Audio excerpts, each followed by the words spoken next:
Madame, Monsieur, bonjour. Très heureux de vous retrouver dans votre matinale d'Actu Matin de ce vendredi. Le Bénin entre dans une phase décisive de sa vie électorale, législative et communale 2026. La campagne est ouverte, la compétition s'installe.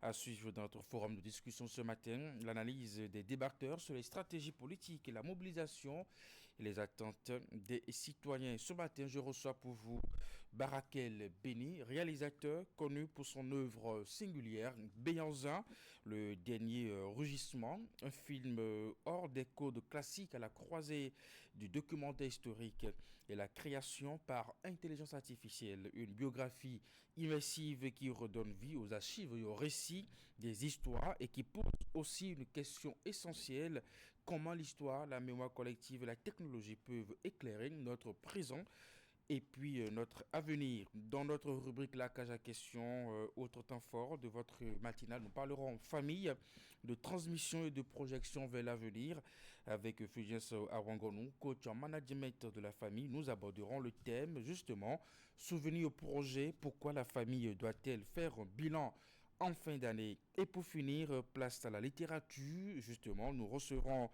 Jossou Bernis, élève en classe de première C au CG1 d'Abomey Calavi, qui viendra partager avec nous son expérience de lecture de l'ouvrage La formule du succès, un livre de Fidèle Toudounou. Voilà pour vous le menu d'Ati Matin de ce vendredi. À nouveau bonjour et bienvenue. Nous allons suivre à présent la une des quotidiens parus ce vendredi matin.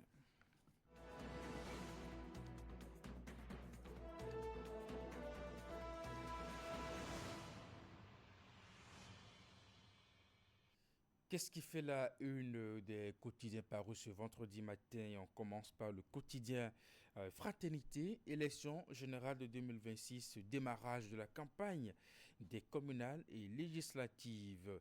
Et puis, élection communale et législative du 11 janvier 2026, message des partis politiques sur le thème éducation, formation et emploi. Cannes, Maroc 2025, Bénin-Botswana. L'espoir d'une première victoire des Guépards mettre fin à une 17 de 15 matchs.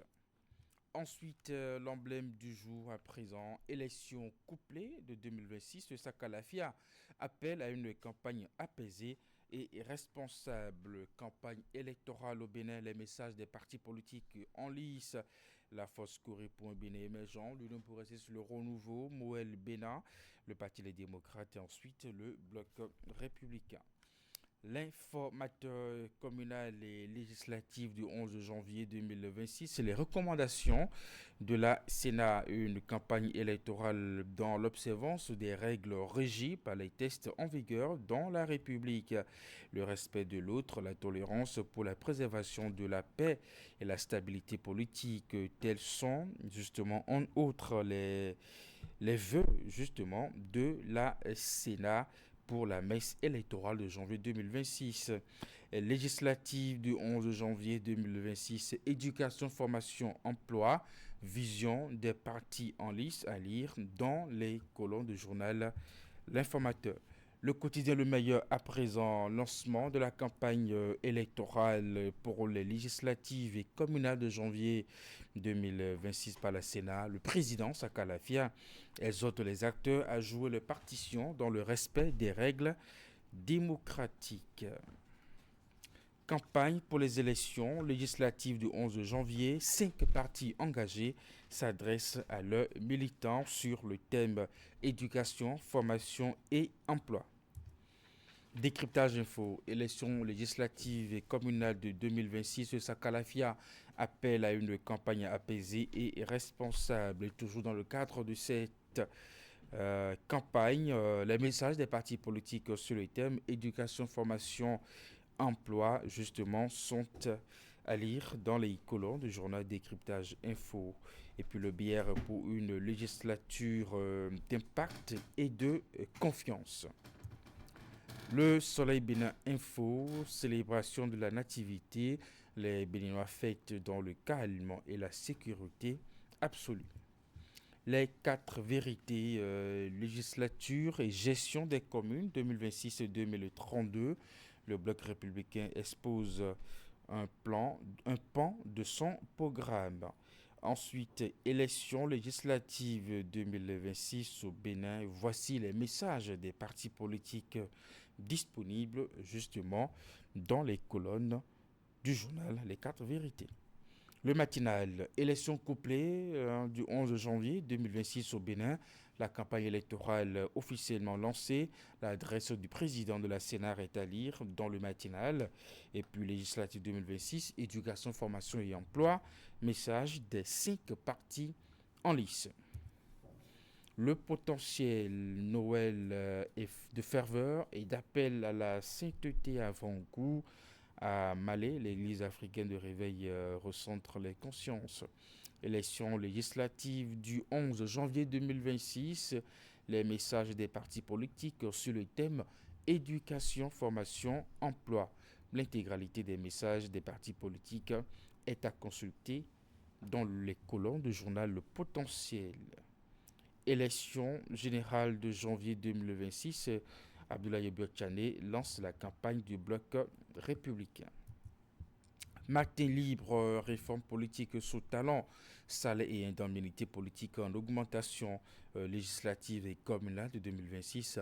Message des partis politiques Sakalafia déclare ouverte la campagne. Et puis, communal de 2026 à Paracourt sur Radio Karimou, à Banikouara, à Banikani, Rose-Croix. Puis on va retrouver un autre quotidien, la guérite, gouvernance talent, c'est ministre aux épaules l'âge. Campagne pour les législatives du 11 janvier 2026, vision et offre de la force courée pour l'émergent, de l'Union progressiste le renouveau, Mouel Bena, le Parti Les Démocrates et le Bloc républicain pour l'éducation et l'emploi. La nouvelle tribune explosif à la portée des enfants en période de fête, un danger à éviter à tout prix. Ensuite, élection législative du 11 janvier, éducation, formation, emploi, les promesses des partis.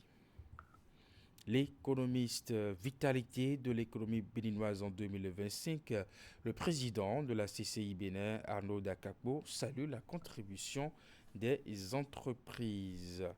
Ensuite, finance climat, la BOAD accorde 17 milliards de francs CFA de dons au Bénin, au Burkina Faso et le Mali.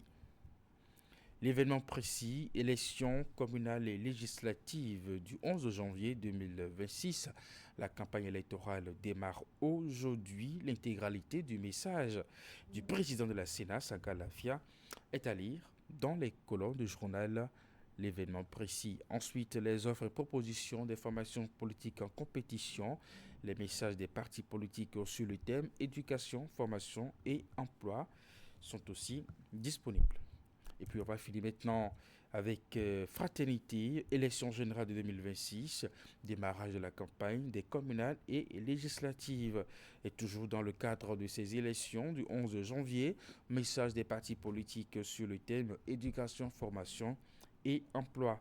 Cannes Maroc 2025, Bénin Botswana, l'espoir d'une première victoire des Guépards, mettre fin à une disette de 15 matchs. Voilà pour vous l'essentiel à retenir de la une des quotidiens parus ce vendredi matin. Nous allons suivre le bulletin d'information.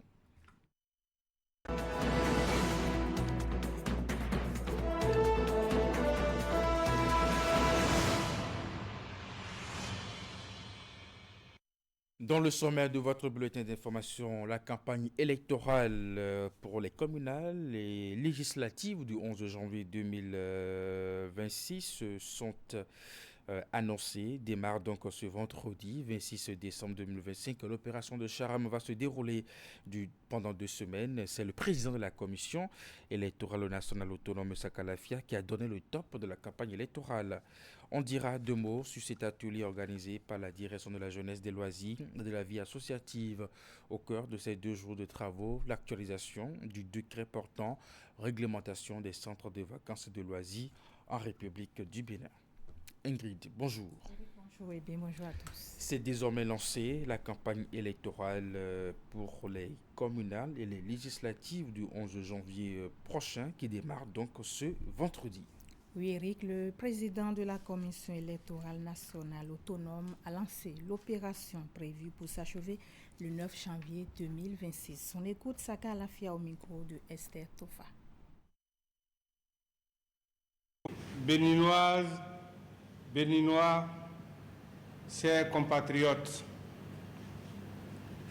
demain, vendredi 26 décembre 2025, dès les premières lueurs de l'aube, s'ouvrira, conformément aux dispositions du Code électoral, la campagne électorale devant nous conduire au scrutin du 11 janvier 2026. Ce rendez-vous démocratique majeur permettra à notre peuple d'élire les membres de l'Assemblée nationale ainsi que les conseillers communaux de notre pays, le Bénin. Ainsi, du 26 décembre au 9 janvier 2026 prochain, les candidats des formations politiques retenus par la Commission électorale nationale autonome iront à votre rencontre. Ils sillonneront nos villes et campagnes pour présenter leur programme de législature et leur projet de gouvernance locale, sollicitant vos suffrages. En cette circonstance solennelle, j'exhorte l'ensemble des acteurs engagés dans cette compétition à faire de ces moments un espace privilégié de confrontation d'idées, de pédagogie et d'explication des valeurs républicaines avec pour objectif commun la promotion et le renforcement de la démocratie et de l'état de droit dans notre pays. Mes chers compatriotes, en ces heures de réflexion et de choix décisifs, je voudrais rappeler à chacune et à chacun d'entre nous que l'enjeu, c'est le Bénin par-delà nos divergences politiques. C'est pourquoi je vous invite à la culture de la paix et de la fraternité. Le président de la Sénat compte sur le professionnalisme et le sens de responsabilité de toutes les parties prenantes à ce double scrutin du 11 janvier. Saka Lafia a exhorté les acteurs politiques en lice ou non, les forces de l'ordre, les professionnels des médias, agents de la Sénat et autres à la rigueur dans leur mission. On l'écoute une fois encore. Aux partis politiques en compétition et surtout à leurs candidats, j'invite à prôner l'esprit d'humilité et de persuasion. Aux professionnels des médias, j'exhorte au respect de la déontologie de leur profession en livrant des informations justes, équilibrées et apaisées. Aux forces de défense et de sécurité, j'exprime ma confiance et je compte sur leur encadrement professionnel habituel afin de créer une atmosphère sereine et assurer la sécurité des personnes et du processus tout au long de cette période. Aux agents de la Sénat et aux autres parties prenantes impliquées dans l'organisation des élections, je tiens à exprimer ma profonde gratitude pour leur dévouement exceptionnel. Vous êtes, mesdames et messieurs, des piliers indispensables de cette œuvre républicaine et c'est grâce à votre abnégation et à votre expertise que nous transformons ce défi en un succès historique pour notre pays. Béninoises et Béninois, en ce jour de Noël, alors que les cœurs sont à la fête et au partage, je formule pour chacun de vous des vœux de paix, de joie et de concorde. Que l'esprit de cette célébration inspire nos débats et nos actions tout le long de cette période électorale. Je saisis également cette heureuse occasion pour vous présenter par anticipation mes vœux de santé et de prospérité pour l'année 2026. Et à son tour, l'Observatoire de déontologie et de l'éthique dans les médias, ODEM, rappelle aux professionnels des médias les règles à suivre au cours de la campagne médiatique. À travers cette initiative, l'ODEM vise une couverture médiatique professionnelle et rigoureuse de ces joutes électorales. L'opération de sensibilisation s'est déroulée à la Maison de la Société civile dans le cadre d'une conférence de presse. Hugues Vingbe pour les détails. Où sont-ils passés? Jérôme Badou, Thomas Meillansan, Jérôme Carlos et j'en passe. Où sont-ils passés, ces aînés aux mémoires éternelles dont les voix et les plumes faisaient hier encore la fierté de notre presse nationale? Une invocation viscérale qui trahit les regrets du président de l'ODEM de l'absence des figures emblématiques de la presse béninoise. Et pour cause, le métier de journalisme est, de nos jours, en proie à mille maux. Nous avons observé de plus en plus de titres siamois dans la presse béninoise, avec les mêmes fautes et, ironiquement, aux mêmes endroits. L'article 6 du Code de déontologie et d'éthique dans les médias condamne ces pratiques. Nous avons observé des titres injurieux, calomnieux, répétitifs.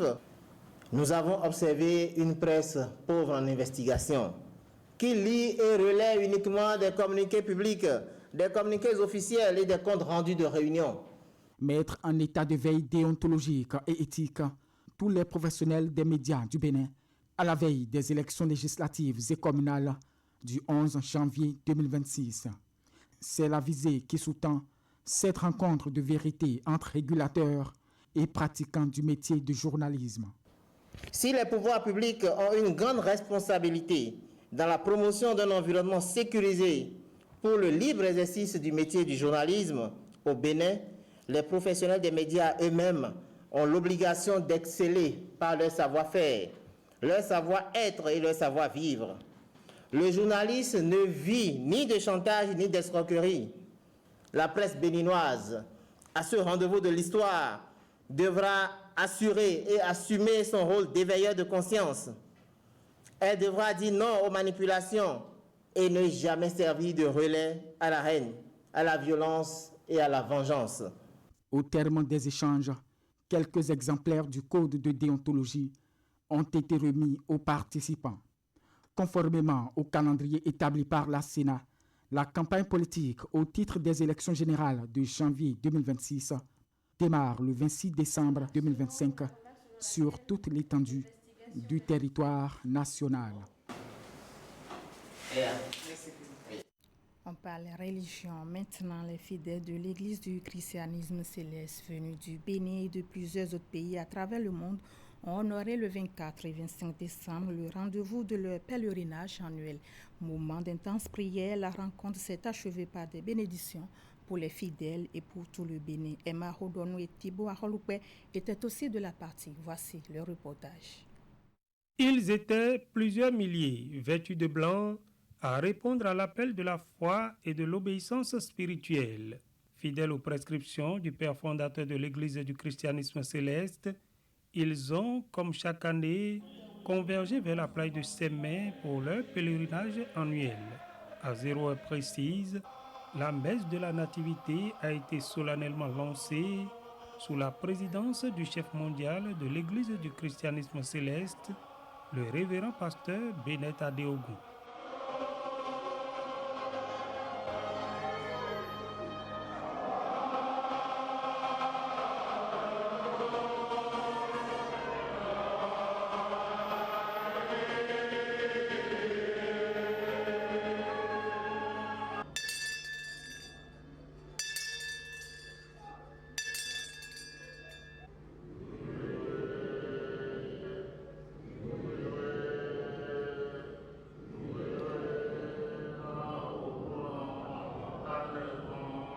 Danse liturgique, prière intense, lecture biblique, chants spirituels et moments de méditation ont rythmé cette célébration empreinte de ferveur.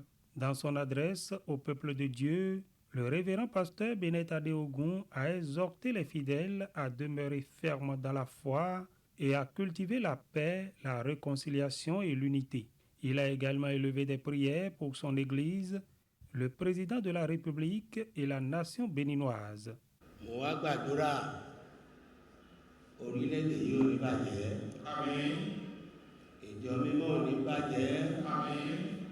Le révérend pasteur a prié. A prié pour le pays, le Bénin.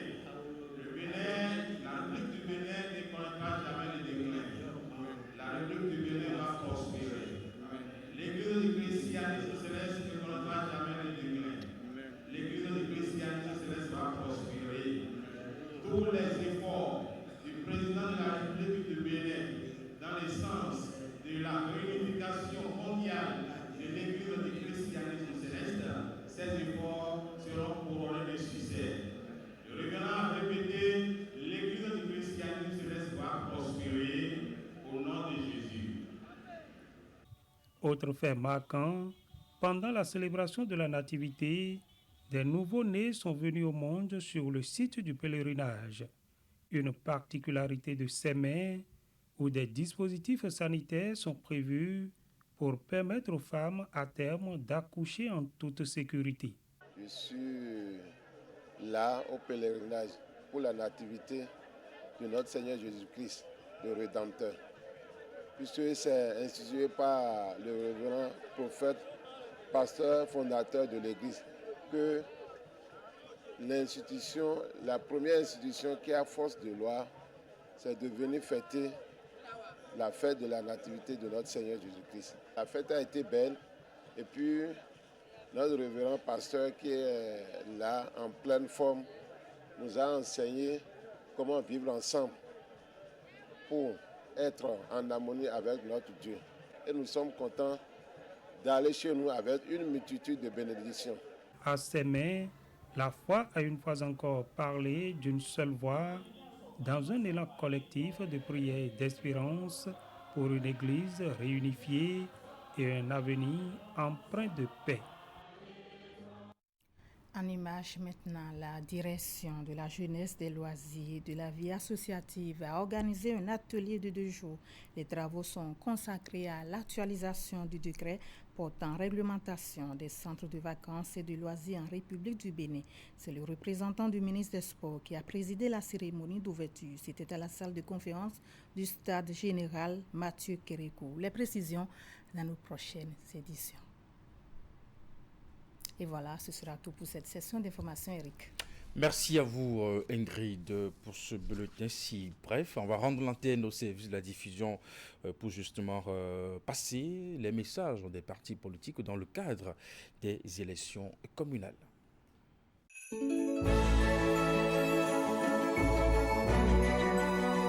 Les fêtes de fin d'année commencent déjà sur Canal 3 Bénin.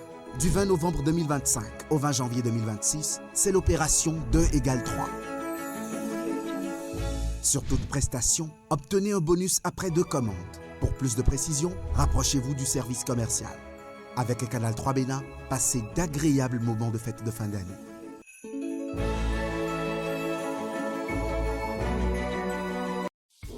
Grâce au microcrédit à l'AFIA, Mariam a fait grandir son commerce. Avec le microcrédit à l'AFIA, Kofi a acheté cette nouvelle machine. Bonne nouvelle, le microcrédit à l'AFIA 3 est arrivé. Avec le microcrédit à l'AFIA 3, empruntez de 100 001 francs à 200 000 francs CFA pour développer votre commerce, investir dans vos projets et augmenter vos revenus. Un crédit rapide et simple à rembourser chaque semaine ou chaque mois. Rendez-vous vite dans l'une de nos institutions de microfinance partenaires. Pour toute information, appelez gratuitement le 73 20 de 8h à 18h, 7 jours sur 7. Microcrédit à l'AFIA, le crédit qui vient à vous.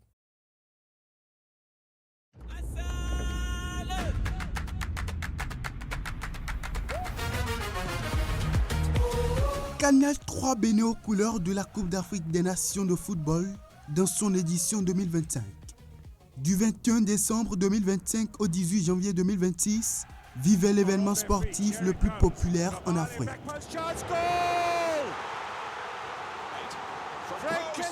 Ce sera un plateau quotidien baptisé Cannes Royal Maroc 2021. Au menu, reportage, interview, analyse, commentaires avec nos journalistes et leurs consultants. Il y aura aussi des directs avec nos envoyés spéciaux au Maroc.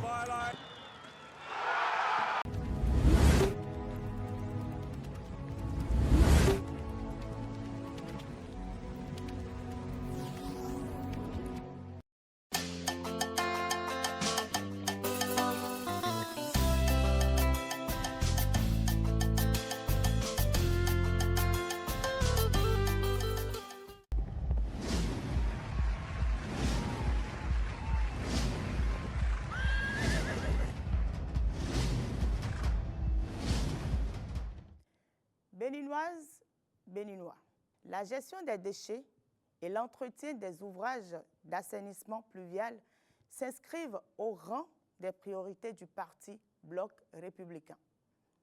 Le diagnostic est clair. Nos communes présentent des réalités différentes qui appellent à des réponses adaptées, efficaces et durables. C'est pour y répondre que l'État a créé la Société de gestion des déchets et de la salubrité, la SGDS SA. Cette société intervient sur toute la chaîne, de la pré-collecte jusqu'à l'enfouissement des déchets solides dans le strict respect des normes environnementales. Elle prend également en charge la gestion des boues, le désherbage des rues, ainsi que le curage et l'entretien périodique des ouvrages d'assainissement pluvial. Dans les communes à statut intermédiaire et les communes ordinaires, ces services sont assurés par des organisations non gouvernementales contre une redevance consentie par les ménages bénéficiaires des dits services. Cependant, des faiblesses persistent. Le manque d'entretien rigoureux des infrastructures, l'inégalité des standards de qualité entre communes et l'incivisme accélèrent la dégradation des ouvrages et peuvent compromettre leur durabilité. La culture éco-citoyenne n'est suffisamment pas ancrée dans les habitudes des populations. À cela s'ajoute l'absence d'outils efficace de planification intercommunale. Face à ces constats, le Bloc républicain propose des actions concrètes et ciblées. D'abord, renforcer la sensibilisation à l'éco-citoyenneté active, afin de faire de chaque citoyen un acteur responsable de son cadre de vie. Ensuite, appuyer un plaidoyer fort pour étendre et renforcer l'intervention de la SGDS-SA sur l'ensemble du territoire national. Ce défi exige une mobilisation accrue des ressources communales. Le fonds d'investissement communal doit être renforcé pour soutenir durablement les investissements liés à l'assainissement et à la gestion des déchets. Par ailleurs, l'Association nationale des communes du Bénin devra intensifier la coopération décentralisée, accompagner le montage des projets communaux et renforcer les capacités des acteurs locaux pour mobiliser des financements auprès des partenaires techniques et financiers. La durabilité des infrastructures passe aussi par le renforcement des capacités des services techniques communaux en compétences comme en moyens de travail. Enfin, le partenariat public-privé doit être encouragé pour mobiliser les capitaux privés, diversifier les ressources de financement et professionnaliser davantage la gestion des infrastructures communales. Telles sont les ambitions du Bloc républicain pour la prochaine mandature communale. Tout ceci est inscrit dans notre programme de mandature communale que voici. Et pour que ces engagements deviennent réalité, je vous invite massivement à voter pour le Bloc républicain le 11 janvier 2026 en mettant votre cachet sur le cheval cabré.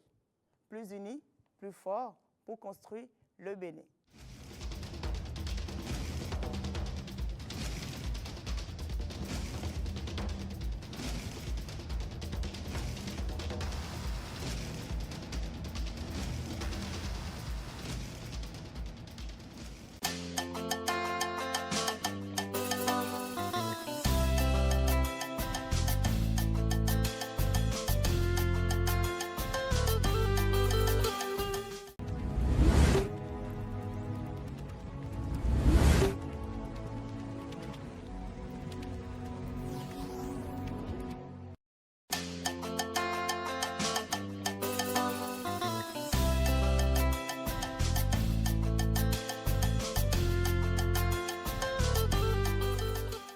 Je suis Comlan Fagbemon, je suis chargé de vous entretenir sur le thème gestion des déchets et entretien des ouvrages pour le compte du parti Foscori pour un Bénin émergent.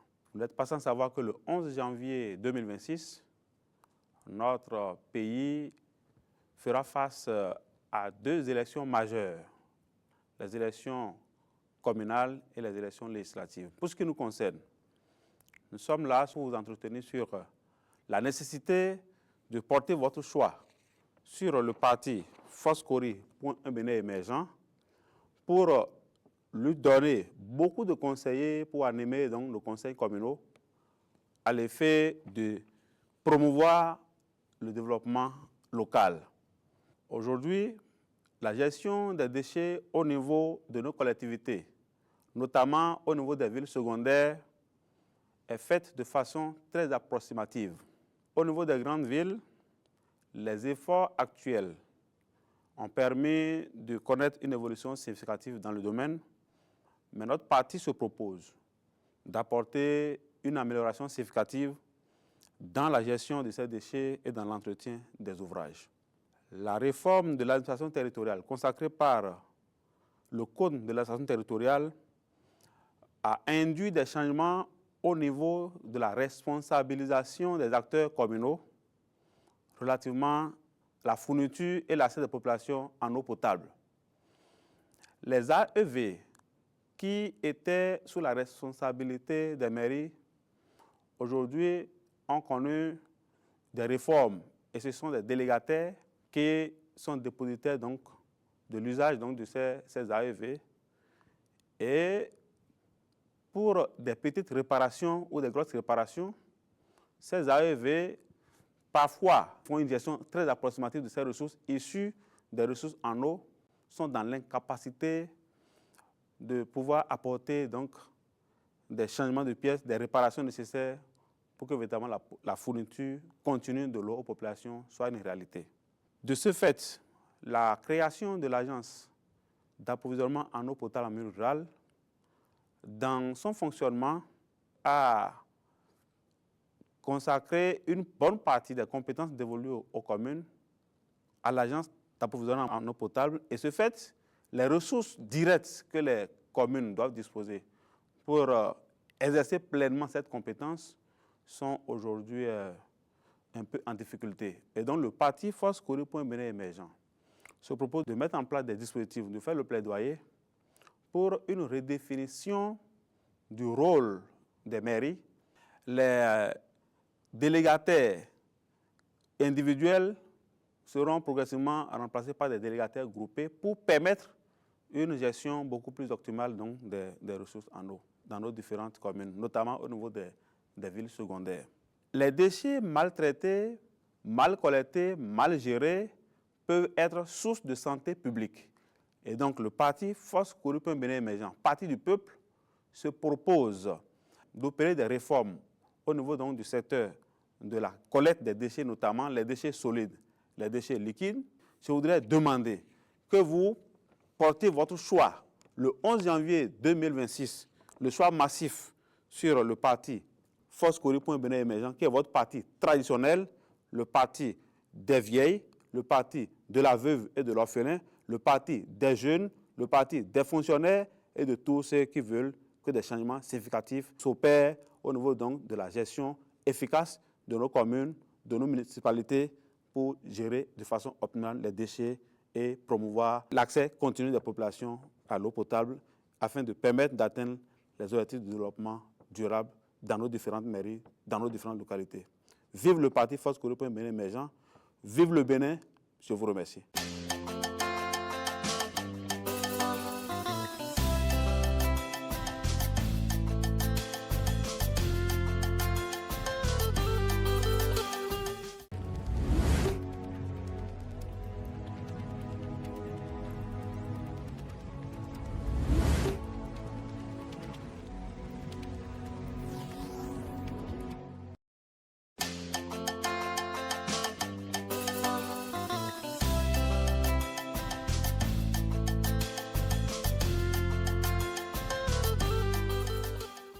Chère population, je vous adresse mes chaleureuses salutations.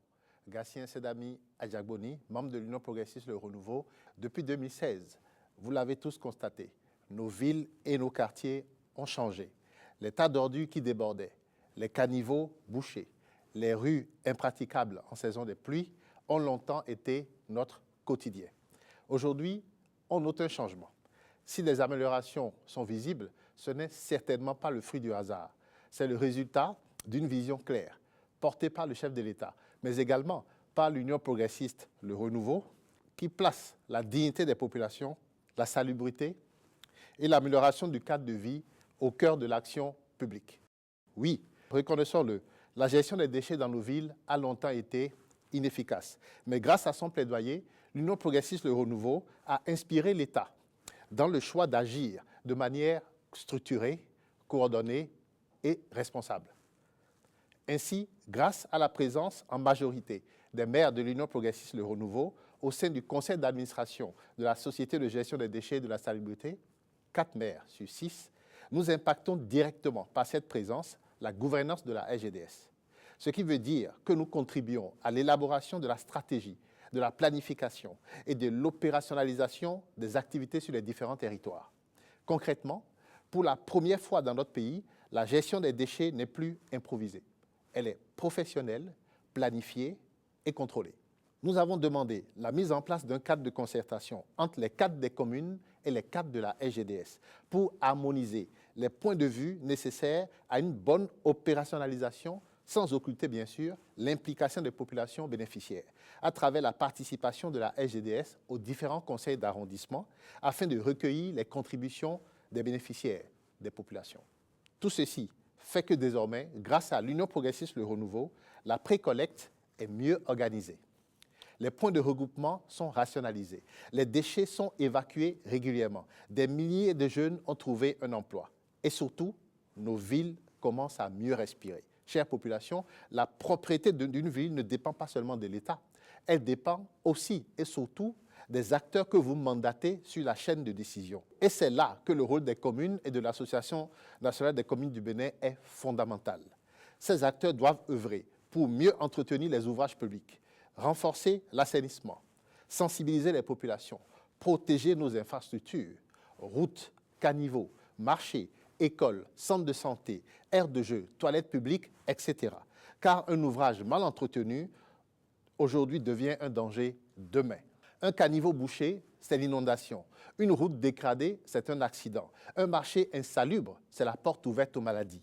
En ce qui concerne l'entretien des ouvrages, aujourd'hui, pour chaque ouvrage réceptionné, l'État met des moyens à la disposition de la SGDS pendant 5 ans. Et la ville bénéficiaire prend le relais après cette période.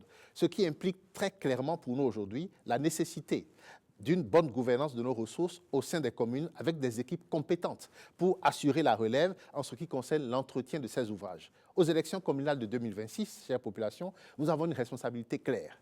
Donner aux communes des équipes solides, engagées et cohérentes. Nous ne voulons plus de communes qui subissent. Nous voulons des communes qui anticipent, planifient et qui agissent.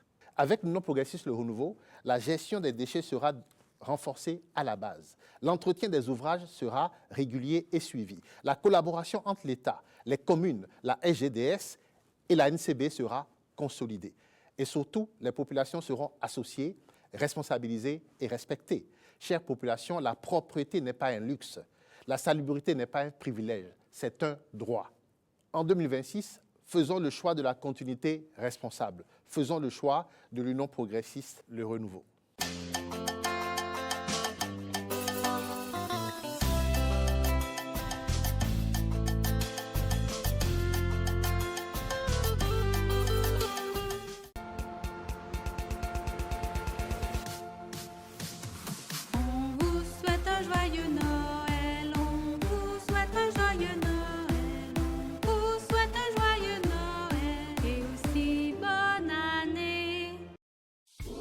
Grâce au microcrédit à l'AFIA, Mariam a fait grandir son commerce.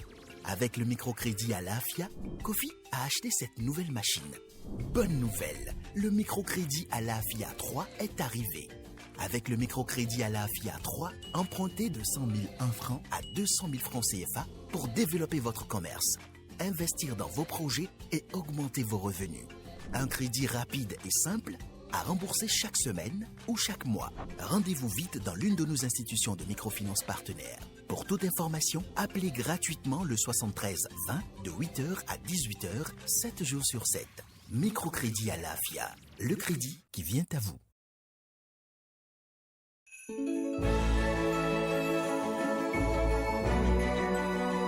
Les fêtes de fin d'année commencent déjà sur Canal 3 Bénin. Du 20 novembre 2025 au 20 janvier 2026, c'est l'opération 2 égale 3. Sur toute prestation, obtenez un bonus après 2 commandes. Pour plus de précision, rapprochez-vous du service commercial. Avec Canal 3 Bénin, passez d'agréables moments de fête de fin d'année.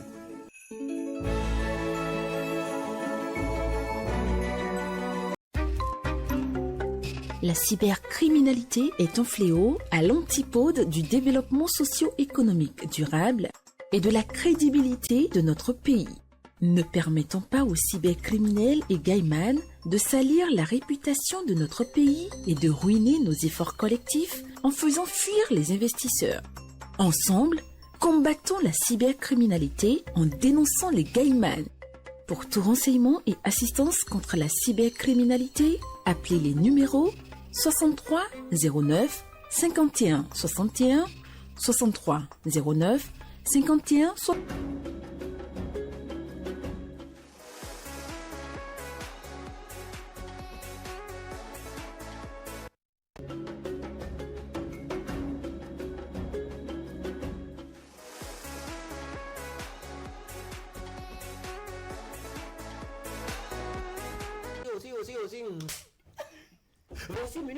Donc il était vraiment rigoureux avec vous. Vraiment rigoureux avec nous. Sinon, déjà à 7 ans, on a commencé la musique, on pouvait aller dans le décor. La pause ce matin, je lui ai déclaré encore ma flamme. La photographie, selon moi, c'est écrit la lumière. Communiquer, communiquer, communiquer. Betty est célibataire. Et surtout, me retrouver encore devant Aïcha Koné. Après plus de 10 ans. J'ai vu un homme qui a été battu par sa femme. On a montré la photo, c'était horrible. Et je me suis dit, mais il attend quoi? Quel ONG s'occupe de ces cas-là?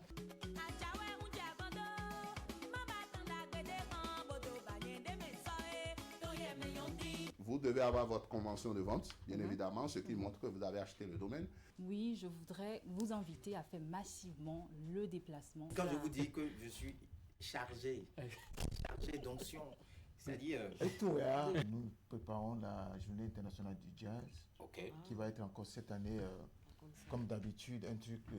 Non, j'ai laissé le côté humoriste, parce que franchement, le Béninois, pour faire rire le Béninois, c'est compliqué. Pour faire rire le Béninois. Donc ce qui nous oblige tous aujourd'hui à nous intéresser à la chose technologique. Aujourd'hui, spécialement, nous allons parler du massage, Madame Florence. Est-ce que par moment, il n'y a pas des hommes qui... Oui. Ah oui? C'est le risque du métier. C'est le risque du métier. Donc vous les laissez d'abord? Bon, oui, on essaie de... Il y a une méthode de les calmer. Quand je vous dis Amozobogla, c'est ça qui a formé le Zogla. Vous dansez des dits. Vous dansez des dits, ça fait Zogla dance. Voilà. Inspiration.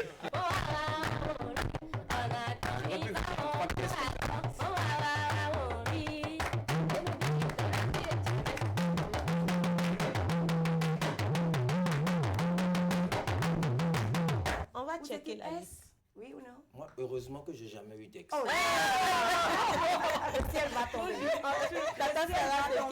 Prends bien soin de moi, chérie, ne me néglige plus. Bravo. Merci à toute l'équipe. Vous êtes tout simplement formidables. On se donne rendez-vous mercredi pour une nouvelle aventure sur Le Plein de Midi. Au revoir. Au revoir.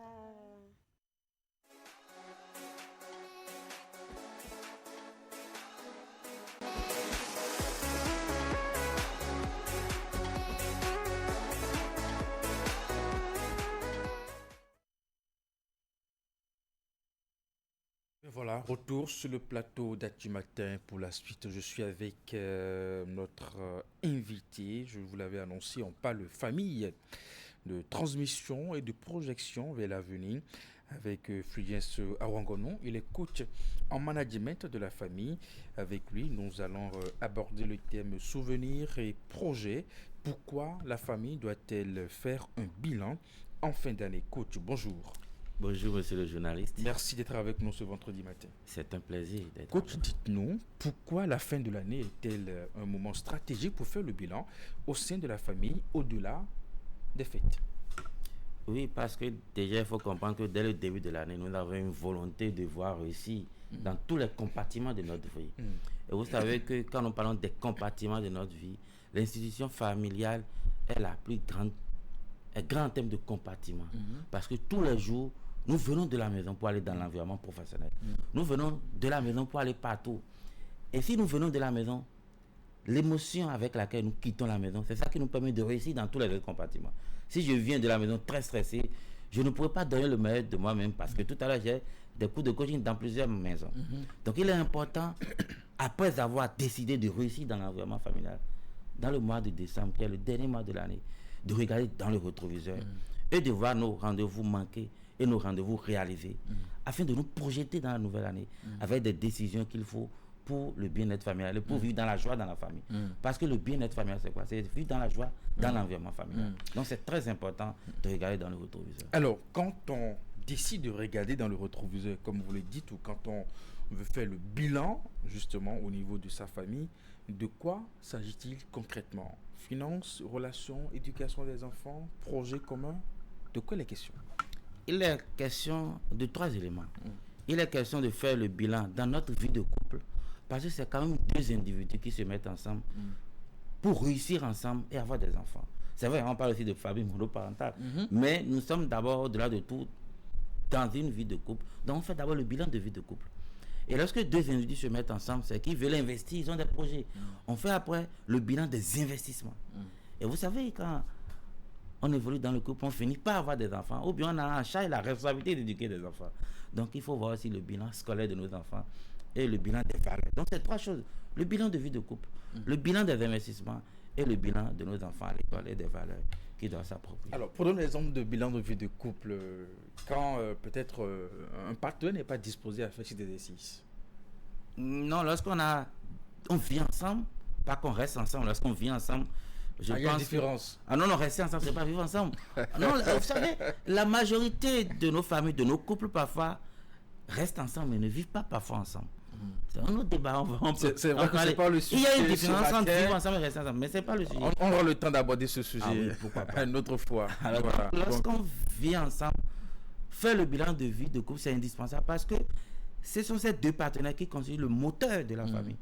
Et leur capacité à se comprendre, à s'entendre et à se projeter dans l'avenir, c'est très important pour tout le reste de la famille. Donc, ça m'étonnerait que des gens qui vivent ensemble, qui ont choisi de cheminer ensemble, ne veulent pas faire ce bilan de vie de couple. Je pense que dans la majorité des cas, c'est une très bonne occasion. Je n'ai pas encore connu une famille où je passe, on m'a dit que papa au moment ne voudrait pas faire le bilan de vie de couple. Donc c'est très important. Et à ce moment, quelles sont les questions qu'on devrait se poser? Est-ce que le bilan de couple suppose qu'on actualise les sentiments qu'on a l'un envers l'autre? Est-ce que c'est le moment de revisiter les faux pas, les paroles peut-être douloureuses qu'on a peut-être lancé à l'autre tout au long de l'année? À ce moment précis, quelles sont les questions qu'on se pose? Les questions, vous savez, vivre ensemble, c'est une question d'attitude. L'autre a dit que ce sont nos attitudes qui nous permettent d'aller en ça attitude. risque de prendre la lutte d'un règlement de compte. Non, pas du tout. non. On fait au-delà de tout, c'est quand même des adultes qui veulent faire leur bilan de vie de couple. Donc, c'est beaucoup plus une question d'attitude parce qu'au départ, au début de l'année, il était question de voir les attitudes que chacun devrait adopter pour créer la joie, pour créer la connexion. Donc, chacun avait décidé d'agir en faveur de telle chose en termes d'attitude pour qu'il y ait la joie. Donc, il est question de réhabiliter ces attitudes que chacun a eues. Et d'abord, il faut voir si l'objectif est atteint ou ce n'est pas atteint. Lorsque l'objectif est atteint, waouh! Mais c'est quand l'objectif n'est pas atteint qu'il faut voir ce qui s'est passé. Donc, c'est une question d'attitude. Il faut aussi identifier le responsable. Ah oui, elle est bidée, la femme est capable de dire c'est toi le fautif, c'est toi qui n'as pas su veiller à ça. C'est pour ça que voilà, ça n'a pas abouti. Vous savez, lorsque nous parlons d'attitude, il y a la responsabilité des deux. Parce que je donne un exemple. Si on était dans un couple, le coach voudrait peut-être voir l'autre rentrer tôt. C'est un exemple. Parce que peut-être la femme souvent voit peut-être que l'homme ne rentre pas tôt, très tard parfois, ou parfois. Je connais des couples qui rentrent souvent après 0 heure. Et la femme aurait voulu que pour l'année 2025, en faisant le bilan, on a relevé ça. On a relevé ça en 2024. En 2024, on a relevé ça. Et on en a fait un objectif pour 2025. Alors, il est question de faire l'effort de rentrer tôt, à l'heure qu'il faut, tôt. Attention, on ne peut pas indiquer parce que ça dépend de ce que chacun fait et à laquelle on sait qu'on peut rentrer. Donc, lorsqu'on l'a dit, il faut voir si on a atteint l'objectif ou pas. Lorsque l'objectif est atteint à 90%, c'est que c'est atteint. On parle d'attitude, ce n'est pas facile quand même. C'est pas facile. Ce n'est pas que c'est des... on veut cotiser de l'argent. Non, c'est attitude. Donc, les deux devraient évaluer parce que c'est soit 90%, c'est soit 75%, 50% ou 25%. Les deux devraient s'entendre sur le pourcentage du taux qu'on a atteint ou pas. Donc, c'est quand l'objectif n'est pas atteint et on voit la responsabilité des deux partenaires. Peut-être l'autre avait dit, bon, tu sais, chérie, souvent, quand tu ne me vois pas, envoie-moi un message. C'est peut-être la responsabilité de l'autre. Parce que parfois, quand je travaille, c'est un exemple que je donne. Je ne vois pas l'heure, je ne vois pas l'heure avancer. Donc, de temps en temps, envoie-moi un message pour dire, tout est prêt, tu ne vas pas venir rentrer. Et qu'on a constaté que, bon, madame n'a pas l'habitude. C'est un exemple. Je dis c'est un exemple. Parce qu'on peut apprécier ça de différentes manières. C'est ça. Donc, madame a une responsabilité dans cette histoire. Peut-être déjà, après de 17h30 déjà, ça va être à journée, comment ça s'est passé. Il ne faut pas qu'on apostrophe aussi les femmes, parce qu'elles ne sont pas d'accord. C'est vrai. L'homme aussi a une responsabilité de savoir que lorsque l'heure sonne, il faut que je rentre. C'est ça. Que je rentre pour récupérer et pour être en forme aussi le lendemain. Donc, c'est vrai ce que vous dites. La responsabilité en termes d'attitude est toujours partagée. C'est pourquoi il faut voir ce que l'autre devrait faire pour accompagner.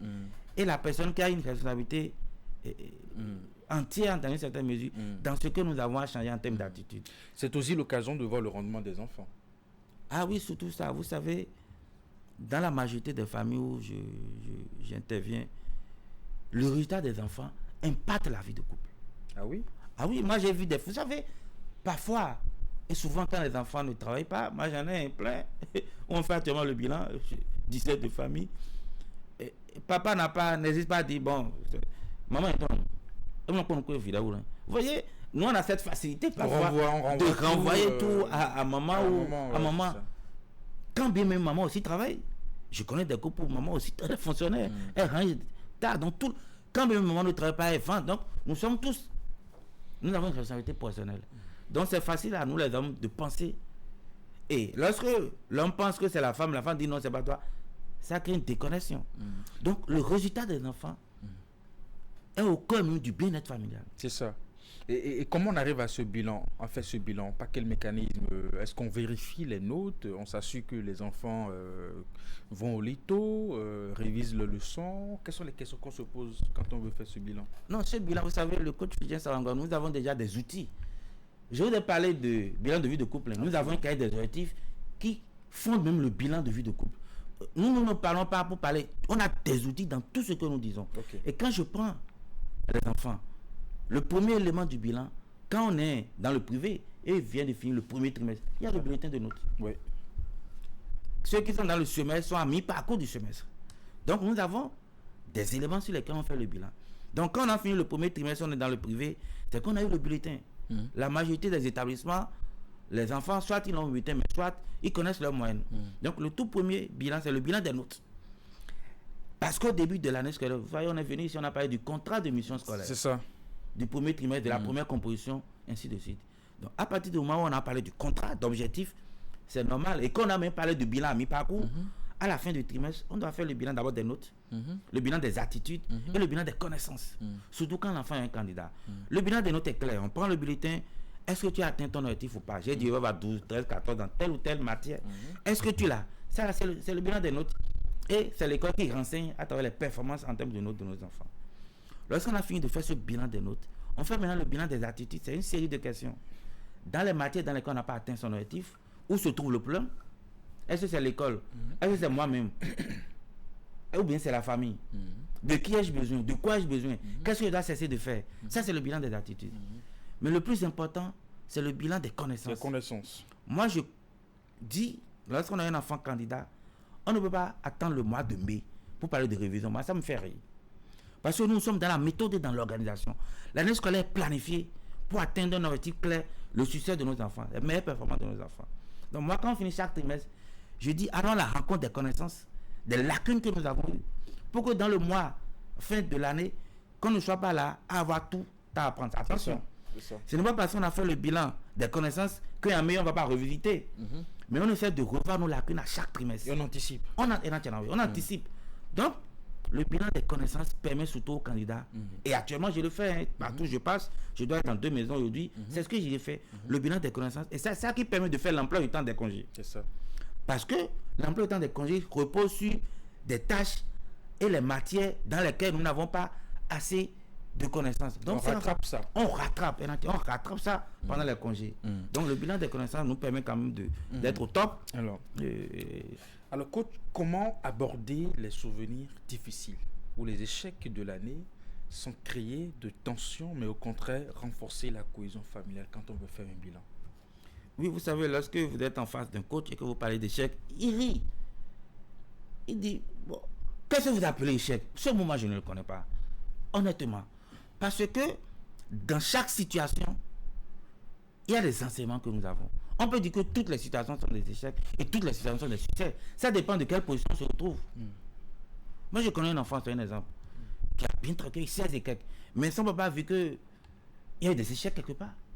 Donc, la notion d'échec et de succès, ça dépend de l'où on est. Ce qui est important, soit on a atteint un objectif, soit on n'a pas atteint. Mais quel enseignement nous tirons de ce qui est arrivé? Nous voyons les choses en termes d'information et de nous améliorer les jours à venir. Donc tout ce qui nous est arrivé, on passe au scanner, mais quel enseignement? Parce que le plus important, ce n'est pas ce qui nous arrive, mais c'est ce que nous faisons pour que la même chose ne nous arrive pas et qu'on avance. Donc, tirons les informations. Nous ne nous enseignons pas pour dire, on a échoué dans tel, on n'a pas fait ci, on voulait faire telle chose d'investissement, on n'a pas fait. Pourquoi? Parce qu'on n'arrivait peut-être pas à gérer nos dépenses, parce qu'il y a eu trop d'imprévus mal gérés. Donc, on n'a pas reculé, mais on a appris. Prenons ce qu'on appelle l'échec, nos succès reportés, comme je l'ai dit, comme étant de meilleures connaissances pour avancer en toute sérénité. Moi, je pense qu'il faut agir dans ce sens. Dans ce sens-là. Alors, en quoi le bilan de fin d'année permet-il de mieux construire les projets familiaux de l'année? Vous savez, je parle souvent de coaching en management de la famille. Donc, faire le bilan nous permet de regarder dans le rétroviseur et de dire qu'est-ce qu'on n'a pas pu faire. C'est ce bilan qui nous permet. Pour ne pas faire les mêmes erreurs l'année suivante. Pour ne pas faire les mêmes erreurs et ne pas avoir les mêmes attitudes et accuser les autres. Parce qu'il y a une facilité à accuser les autres, à accuser tel parent, tel responsable. Non, c'est assez facile. Nous sommes acteurs de notre vie. Et nous devons prendre les manettes et avancer. Donc, faire le bilan nous permet dans la famille de bien regarder dans le rétroviseur et de nous fixer des objectifs réalisables.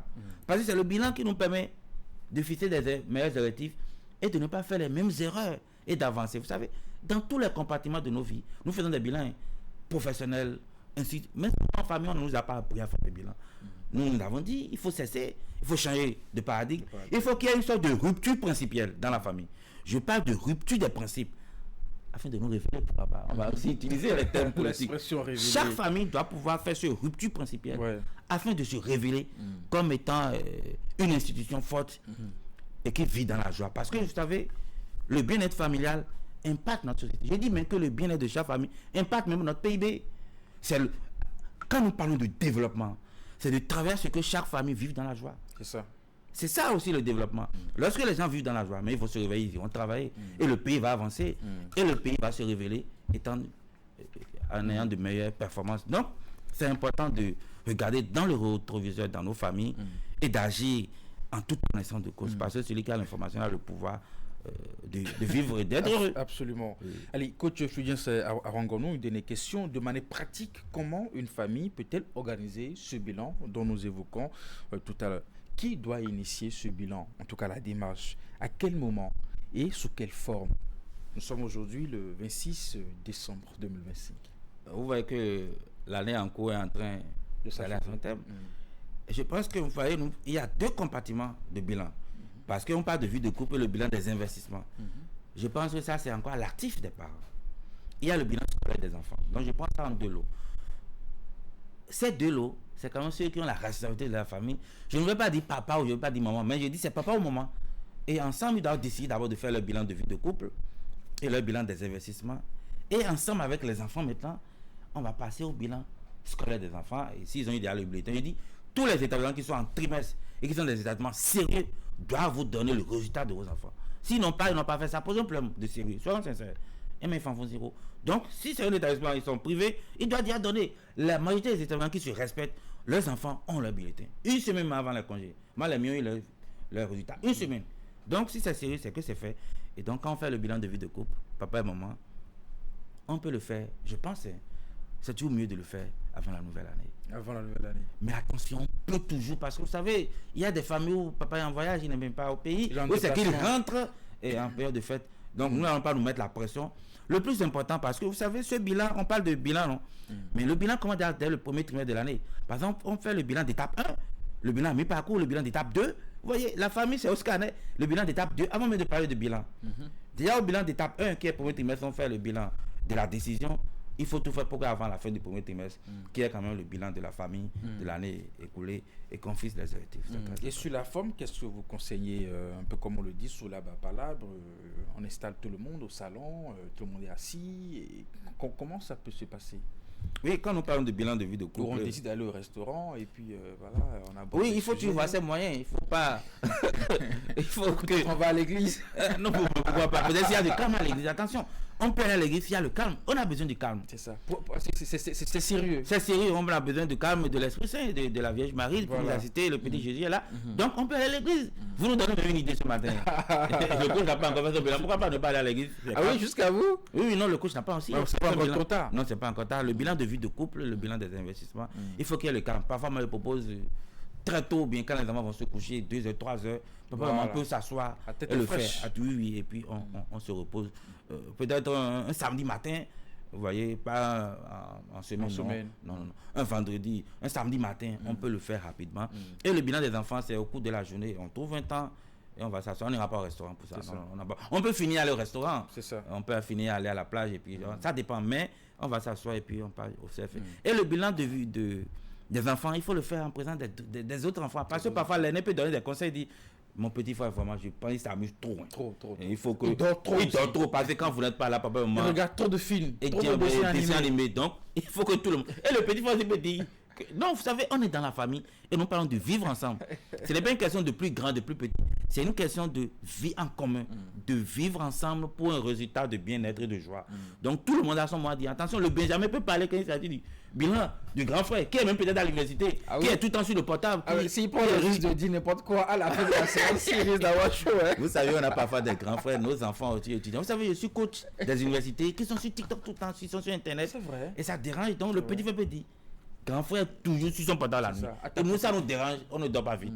Donc, vous voyez, tout le monde a son mot à dire. Ceci permet comment on dit, d'asseoir une base assez solide au niveau de sa famille.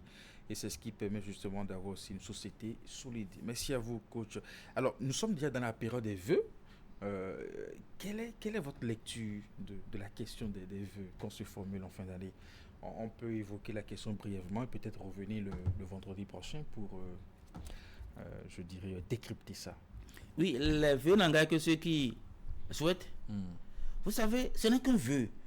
Moi, je demande toujours les vœux de l'action. Parce que pour avoir une bonne santé pendant l'année, là, pour ne pas avoir paludisme, il faut tomber sur musique. Voilà. Ne disons pas bonne santé à quelqu'un qui mange mal tout le temps. Mon frère, tu vas tomber malade. Il n'y a rien à faire. C'est les vœux d'action efficaces. Tu ne veux pas avoir le palu, tombe sur musique. Tu ne veux pas tomber, mange bien, fais attention à toi quand tu as déjà 40 ans et même moins. Donc, c'est les vœux de vérité et de sincérité. Mon ami, tu files trop sur la route, arrête de rouler doucement. Doucement, pour éviter les accidents. Disons la vérité. C'est les vœux de l'action. Et les vœux, c'est vrai que ça n'engage que ceux qui souhaitent. Mais ceux qui reçoivent ces vœux doivent comprendre qu'il faut agir. On veut le bien-être, on veut avoir de meilleures performances professionnelles et on vient en retard, ça pose un problème. Il n'y a pas autre chose que ça. Disons-nous la vérité. Et passons à l'action en toute sérénité. Nous devons passer à l'action progressive. Merci à vous, coach. J'ai bien envie d'abuser encore un peu de votre temps parce que jusqu'après vous, je serai avec Joshua Benis, élève en classe de première C au CG1 d'Abomey Calavi. Les vendredis ici, c'est la littérature. Elle vient partager avec nous son expérience de lecture. J'espère vous avoir sur le plateau pour qu'on puisse la recevoir ensemble. Pourquoi pas. Allez, on va installer Benis Joshua.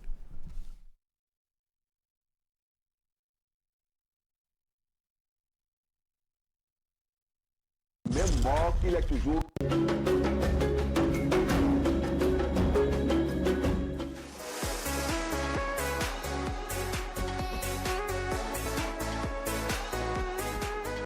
Aussi.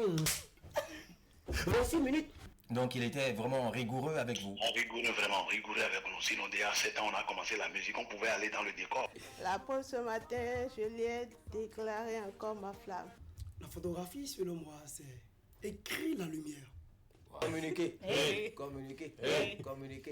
Betty est célibataire. Et surtout, me retrouver encore devant Aïcha Kone. Après plus de 10 ans. C'est la corde. L'homme qui doit porter sur sa propre ou sa sœur. C'était horrible. Et je me suis dit, mais il attend quoi? Quel ONG s'occupe de ces cas-là?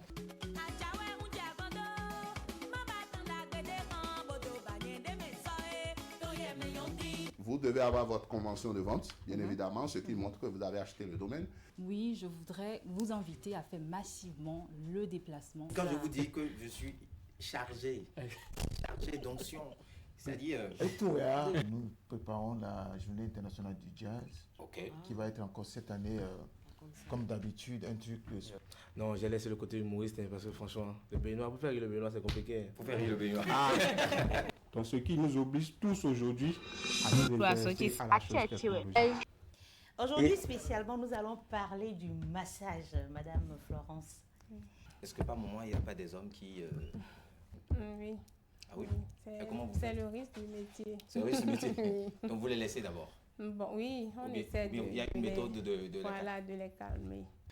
Quand je vous dis Amozobogla, c'est ça qui a formé le Zogla. Vous dansez des jeans. Vous dansez des jeans, ça fait Zogla dance. Voilà. Inspiration.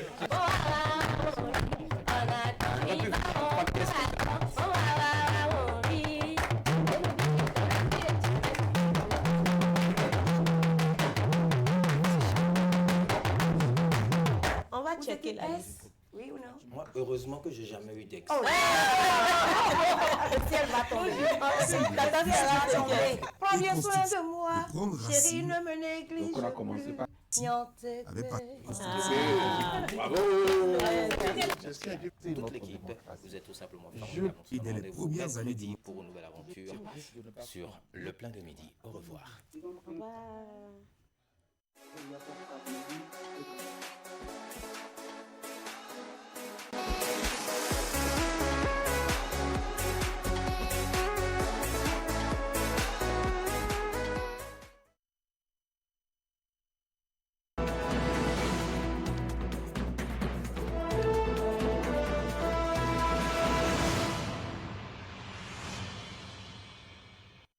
Vendredi, c'est jour de lecture sur Actu Matin. Je suis avec Joshua Benis, elle est élève en classe de première C au CG1 d'Abomey Calavi. Elle est venue partager avec nous son expérience de lecture de l'ouvrage La formule du succès. Je vois pourquoi j'ai demandé à coach d'attendre. Et puis justement, un livre de fidèles. Tout de nous, rend-vous. Joshua Benis, bonjour. Bonjour monsieur. Merci d'être avec nous ce vendredi matin. Alors, le titre de votre ouvrage, c'est bien La formule du succès. Vous êtes en classe de premier C au CG1 d'Abomey Calavi et vous aimez la littérature. Vous souhaitez beaucoup la littérature. Donc, nous parlerons de paradoxe. L'Union progressiste, le renouveau ainsi que les mathématiques. Oui, mais parfois les scientifiques sont aussi des littéraires. Ou bien, elle m'a battu. Allez, vous avez choisi des passages pour nous de votre livre. On va commencer. Ok. Bon, je cite. Dans les conditions normales de vie scolaire et d'accompagnement parental minimal, l'élève conscient parvient à obtenir de brillants succès grâce à une combinaison harmonieuse des facteurs suivants: la connaissance de soi, la confiance en soi, les objectifs visés, une méthode de travail adéquate, la motivation intrinsèque, la planification du temps, le travail préparatoire effectué avant la classe, le travail d'exécution d'un plan élaboré pendant la classe, le travail d'évaluation et d'approfondissement après la classe, puis l'enthousiasme qui précède et qui succède au succès. La découverte de la relation synergique entre ces éléments fondateurs du succès grâce à l'observation des élèves brillants pendant 10 ans justifie l'écriture de la formule suivante. La réussite est égale à la combinaison de la connaissance de soi, de la confiance en soi, des objectifs, de la méthode de travail, de la motivation intrinsèque, de la planification du temps, du travail fait avant, pendant et après la classe, et enfin de l'enthousiasme, d'où la formule du succès, comme le dit le titre de l'ouvrage. Voilà, très belle lecture, Bernice. Alors, est-ce que ce que vous venez de lire là, c'est ce que vous appliquez à l'école? Bon, je ne vais pas dire oui, je ne vais pas non plus dire non. Il faut faire l'effort quand même. Mais je dirais plutôt que je me donne à fond pour respecter les principes que nous énonce ici, Fidèle tout donnons vous, parce que c'est très important et il l'a certifié dans son œuvre. Alors, coach, c'est votre discipline, c'est votre domaine. Avec ces éléments, on peut réussir? Ce n'est pas qu'on peut réussir, on va réussir. Parce que on parle de planification. Et toute planification, c'est que c'est entraîné par un objectif. Effectivement. Et on a parlé de motivation. Je vous donne un exemple. Vous savez, fait des cours de coaching. Elle est aussi en C. La fille dont je parle, elle travaille bien. Mais vous savez, en terminale C, ce n'est pas la même chose. Elle travaille bien, pas mal. Et souvent, ceux qui sont en terminale C, dans la majorité des cas, c'est de bons littéraires. Attention. Elle m'a dit, la fille, elle travaille bien. Mais elle m'a dit, coach, après mon résultat, papa ne m'a rien dit. Papa n'a pas encore parlé de mes résultats avec moi. Parce qu'elle a eu 11 équipes terminales dans un établissement catholique. Elle espérait un mot d'encouragement, c'est ça? Oui, elle espérait au moins que papa commente et la motive. Ça. Parce que pour quelqu'un qui attend une mention bien et plus, parce qu'elle performe très bien, elle a eu 16 au PPC et tout ça. Donc, vous voyez, en terminale, c'est 11. Pour des gens comme ça, ça pose un problème. Vous imaginez, même pour faire les cours de coaching avec elle, on a dû trouver du temps parce qu'elle est extrêmement bien organisée. Je n'ai pas dit bien, j'ai dit extrêmement bien. Elle a dit c'est le fait qu'elle n'a pas pu me tracer. Elle a des cheveux bizarres sur la tête. Non, nous, on n'a pas ce temps. Elle n'a pas eu ce temps. On a fait dans mon établissement. Je n'ai pas eu le temps d'aller me tracer. J'ai vu les autres terminales. Mais moi, donc, la planification elle est importante. Et la motivation qui va venir des parents. Je nous invite à motiver nos enfants. À leur dire, moi, je crois que tu vas réussir. Parce que pour quelqu'un qui travaille bien, qui a 11, pour elle, c'est catastrophique. Et elle attend le regard du papa sur ses notes. Donc, nous, parents aussi, il faut qu'on motive. Et tout ce qu'on a dit dans votre ouvrage, si on met ça en action, en application, je dis, on ne peut pas ne pas réussir. D'accord. Allez, Bénice, un autre passage. Un autre passage. On a tous envie de réussir. Cela fait ressortir en quelque sorte l'importance de comprendre les œuvres littéraires qu'on lit. Donc, je cite, un texte est composé d'une forme, d'un contenu et d'un sens. Les gens ordinaires s'arrêtent sur la forme. Les gens intelligents comprennent le contenu et les sages en saisissent le sens. Et donc, à travers ce passage-là, moi, je vois l'importance de ne pas seulement se fier à ce qu'on lit, aux lettres qui passent, qui défilent sous nos yeux. Non, il faut comprendre le sens profond des choses. En tant que personne intelligente, on ne doit pas ni se fier seulement à la forme ou au contenu, mais également au sens. Donc, par exemple, maintenant, à travers ce roman, moi, quand j'ai lu, j'ai en quelque sorte vu tous les aspects qui étaient voilés avant. Par exemple, il y avait plusieurs obstacles au succès, plusieurs obstacles qui, en quelque sorte, voilent nos potentialités, nos connaissances. Et grâce à la connaissance de soi-même, on permet, en quelque sorte, on arrive à avoir une idée de nos performances et donc de savoir où s'orienter. Un élève qui ne travaille pas bien, par exemple, en sciences, ne peut pas aller s'asseoir dans les matières, dans les classes scientifiques. Au contraire, il va aller en littérature s'il est bon en littérature. Mais il faut aussi aimer ce qu'on fait. Le fait d'aimer ce qu'on fait nous permet de bien faire quelque chose. Lorsqu'on fait quelque chose qu'on n'aime pas, la chose ne réussit pas forcément. Ça devient un problème. Ça devient un problème. Donc alors, il faut aimer ce qu'on fait. Et cela nous motive en quelque sorte à continuer, à persévérer malgré les obstacles qui vont se... J'en conviens avec vous, notamment sur le passage de lire avec profondeur. Parce qu'il ne suffit pas de lire pour lire.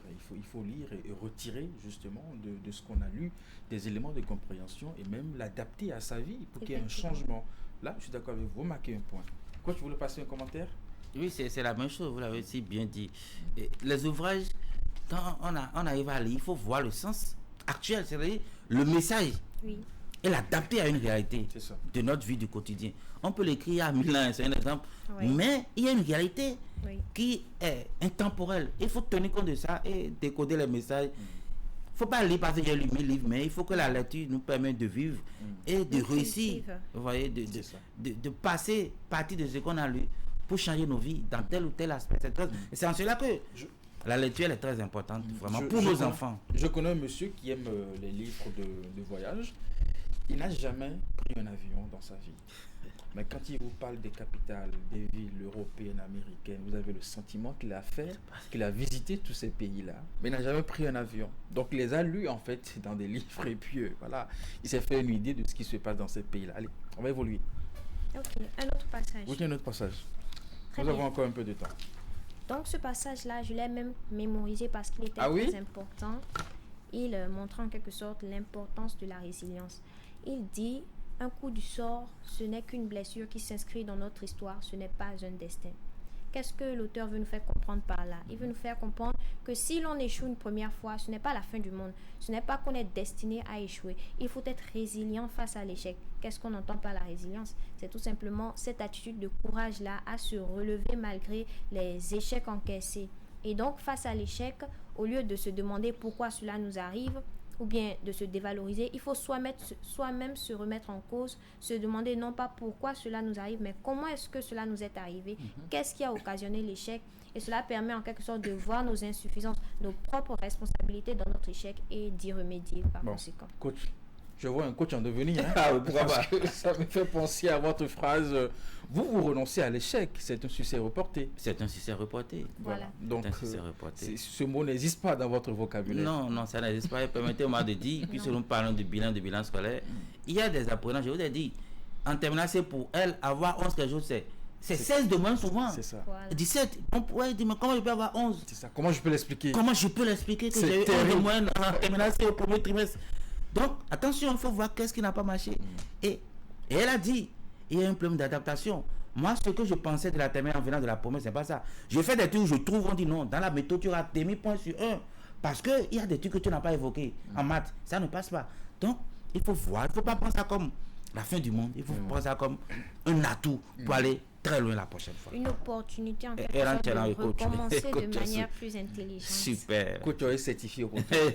Merci à vous, Bénice Diosso. Vous êtes élève en classe de première premier C au CGE 1 d'Abomey Calavi. Merci vraiment pour votre amour pour les lettres. On va se retrouver chaque vendredi dès que vous le souhaitez. En tout cas, dès que vous finissez la lecture d'un livre, bien, faites-nous signe et puis vous serez en plateau pour partager avec nous votre espérance de lecture. C'est aussi valable pour d'autres enfants qui ont envie de participer à cette rubrique. Actu Matin se poursuit. Merci à vous, coach. J'ai abusé un peu de votre temps. Non, vous avez des rendez-vous en famille, sans doute. Oui, je dois être quelque part à 10h pour un coup de coaching. Voilà. Actu Matin se poursuit. On marque une pause.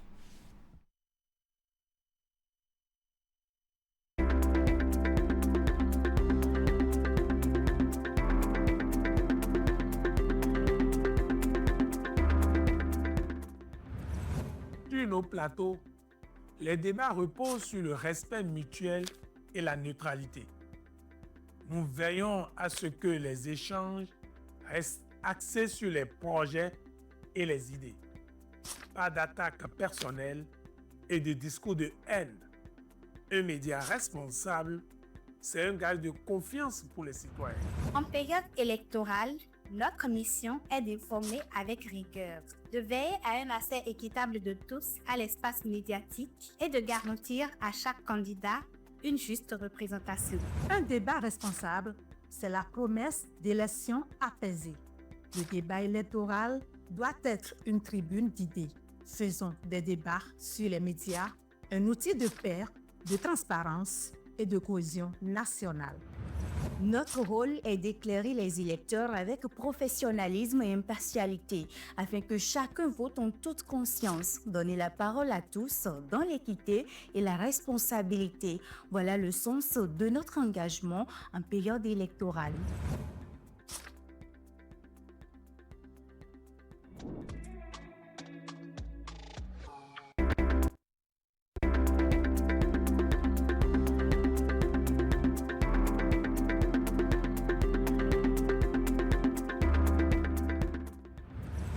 Sur nos plateaux, Les débats reposent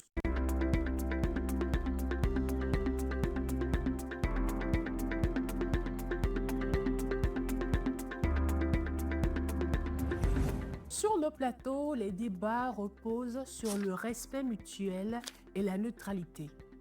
Nous veillons à ce que les échanges restent axés sur les projets et les idées.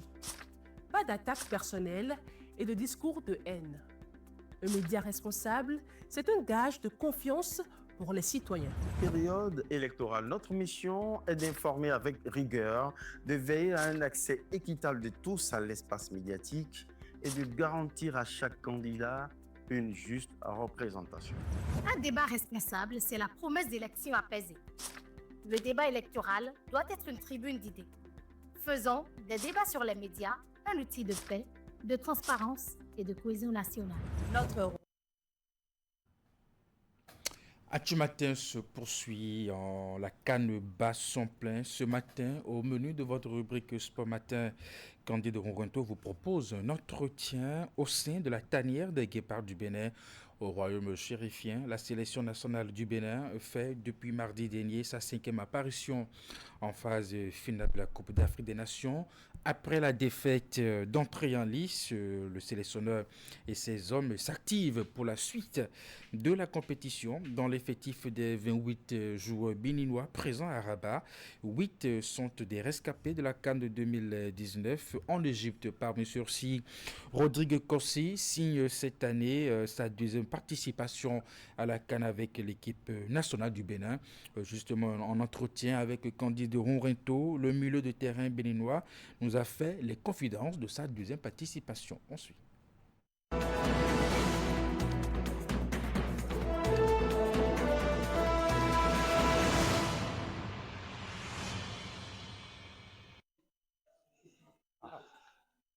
Bonjour Audrey. Bonjour monsieur. Ce matin. Bien, et chez vous ça va? Ça va super bien. Super. 25 Noël, comment vous passez Noël? Ah, vraiment, le passe à l'hôtel ici, hein? Ouais. On est déjà focus sur le prochain match, mais voilà, Toujours- ça nous manque à la toujours- famille, mais ça va, ça va. La faveur de la compétition. Ouais. Allez, on va discuter un peu. D'accord, ça marche. Ça marche. C'est ça? Ouais. On dit qu'aussi, la CAN, ça y est, la CAN, elle a démarré ici au royaume chérifien. Comment se déroule la 5e participation du Bénin en phase finale de la Coupe d'Afrique des Nations?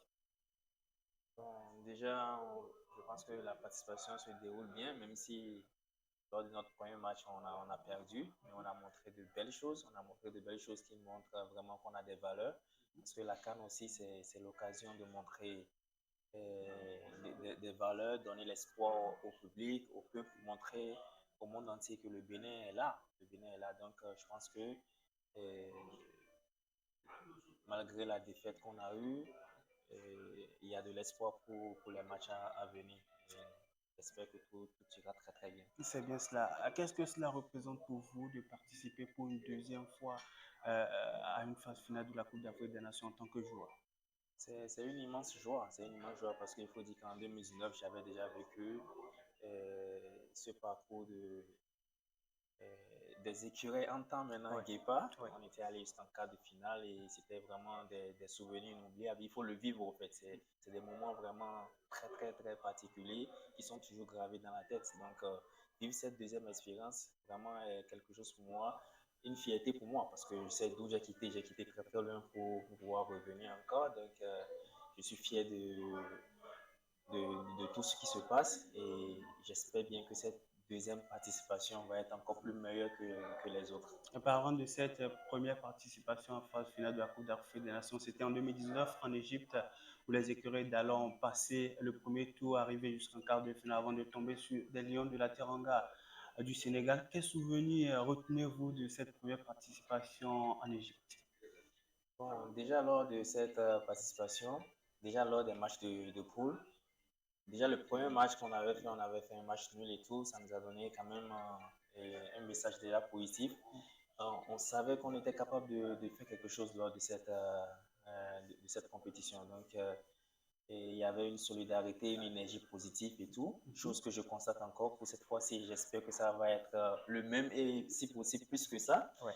Donc, je me rappelle aussi, j'étais dans la chambre, on causait avec nos amis, ils disaient « Ah, c'est quand notre dernier match, on rentre quand? Et je leur disais, mais moi, je ne veux pas rentrer. On fait quoi à la maison? Personne ne nous attend à la maison. Donc, on voulait rester le plus longtemps possible. Et je pense que cette fois-ci aussi, c'est le même objectif. Vous voyez, aujourd'hui, c'est Noël. On fête Noël ici. Donc, ça veut dire que, voilà, on sacrifie beaucoup de choses pour que, voilà, pour qu'on aille beaucoup plus loin. On va jouer notre deuxième match le 27, le troisième match le 30. Et voilà, on va se qualifier pour les 8e par la grâce de Dieu et on continue l'aventure. Donc, en tout cas, lors de la CAN 2019, il y avait beaucoup d'émotions, beaucoup de bons souvenirs. Je me rappelle quand on éliminait le Maroc, où personne ne croyait en nous et tout. Donc, voilà, c'était vraiment des moments vraiment magnifiques et je pense que c'est de bons souvenirs. Et il faut aussi dire qu'on a été accueillis au pays en tant que... Voilà, des vrais ambassadeurs qui sont partis défendre le pays. Donc, tous ces bons souvenirs font que voilà, c'est quelque chose d'exceptionnel et on a envie vraiment de réitérer ce genre de performances pour pouvoir montrer que le Bénin est toujours là. Quel sentiment vous a animé lorsque vous avez reçu l'appel du sélectionneur pour venir participer à cette 35e édition de la Coupe d'Afrique des Nations avec la sélection nationale? Ouais, c'était un sentiment vraiment de fierté. Pour moi, pour ma famille, pour mes proches, pour tous ceux qui me soutiennent parce que voilà, je connais mon histoire, je connais mon parcours, je sais que voilà, les choses n'ont jamais été faciles, mais ce qui me caractérise, c'est aussi ma détermination et de ne jamais abandonner. Donc, il faut y croire, Moi, je croyais vraiment que je pouvais revenir participer à cette CAN et Dieu a fait grâce. Donc, je ne peux que remercier Dieu en premier, ma famille, mes proches et tous ceux qui font l'effort aussi de me soutenir, de me mettre en lumière et tout. Donc, voilà, la prière de tout le monde a contribué avec aussi ma volonté de travailler et de toujours y croire. Donc, c'est un sentiment vraiment de fierté. Je suis fier de moi et je pense que je suis encore capable de faire encore beaucoup plus et voilà, on garde la tête haute. Vous êtes conscient des défis qui vous attendent et surtout des attentes du public vis-à-vis de l'équipe? Oui, nous sommes conscients. C'est comme je dis, on représente le Bénin. Il y a tout un peu derrière nous. Et au Bénin, les gens nous suivent partout dans le monde, tous les Béninois de la diaspora et tout. Il y a aussi une forte délégation qui est ici, qui nous soutient. On est conscient de cette envergure. Et je pense que tout ça fait que on sait qu'on n'est pas seul.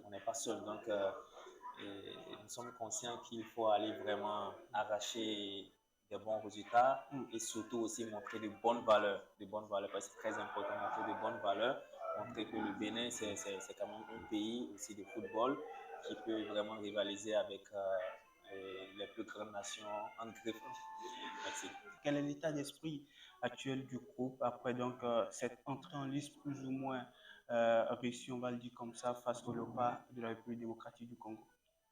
Bon, et déjà il faut dire que le premier match on avait 4 joueurs, voire 5 joueurs suspendus, mais malgré ça le groupe a répondu présent en montrant de belles choses. Donc je pense que avec l'arrivée encore de ces 4 joueurs qui sont importants, qui sont pour la plupart titulaires, je pense que c'est quelque chose qui va encore nous motiver à pouvoir aller chercher plus. Donc, je pense que là, on a un très bon état d'esprit. On sait qu'on est capable de faire beaucoup de bonnes choses. Et ce match contre le Botswana est un match déterminant. Nous en sommes conscients.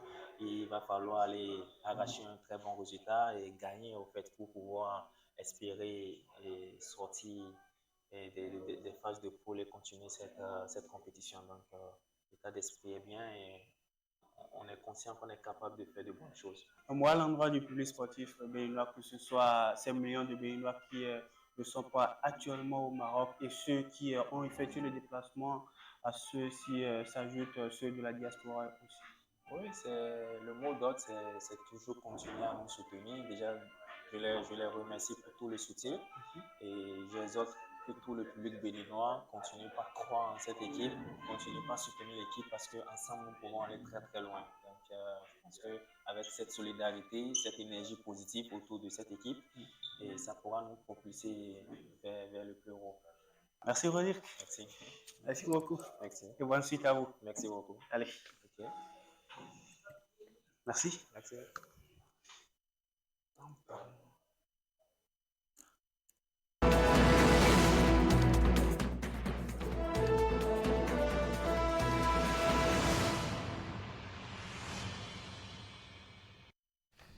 C'était à l'instant la rubrique sport avec Candide Ronrento, avec un entretien avec un guépard que vous venez donc de suivre.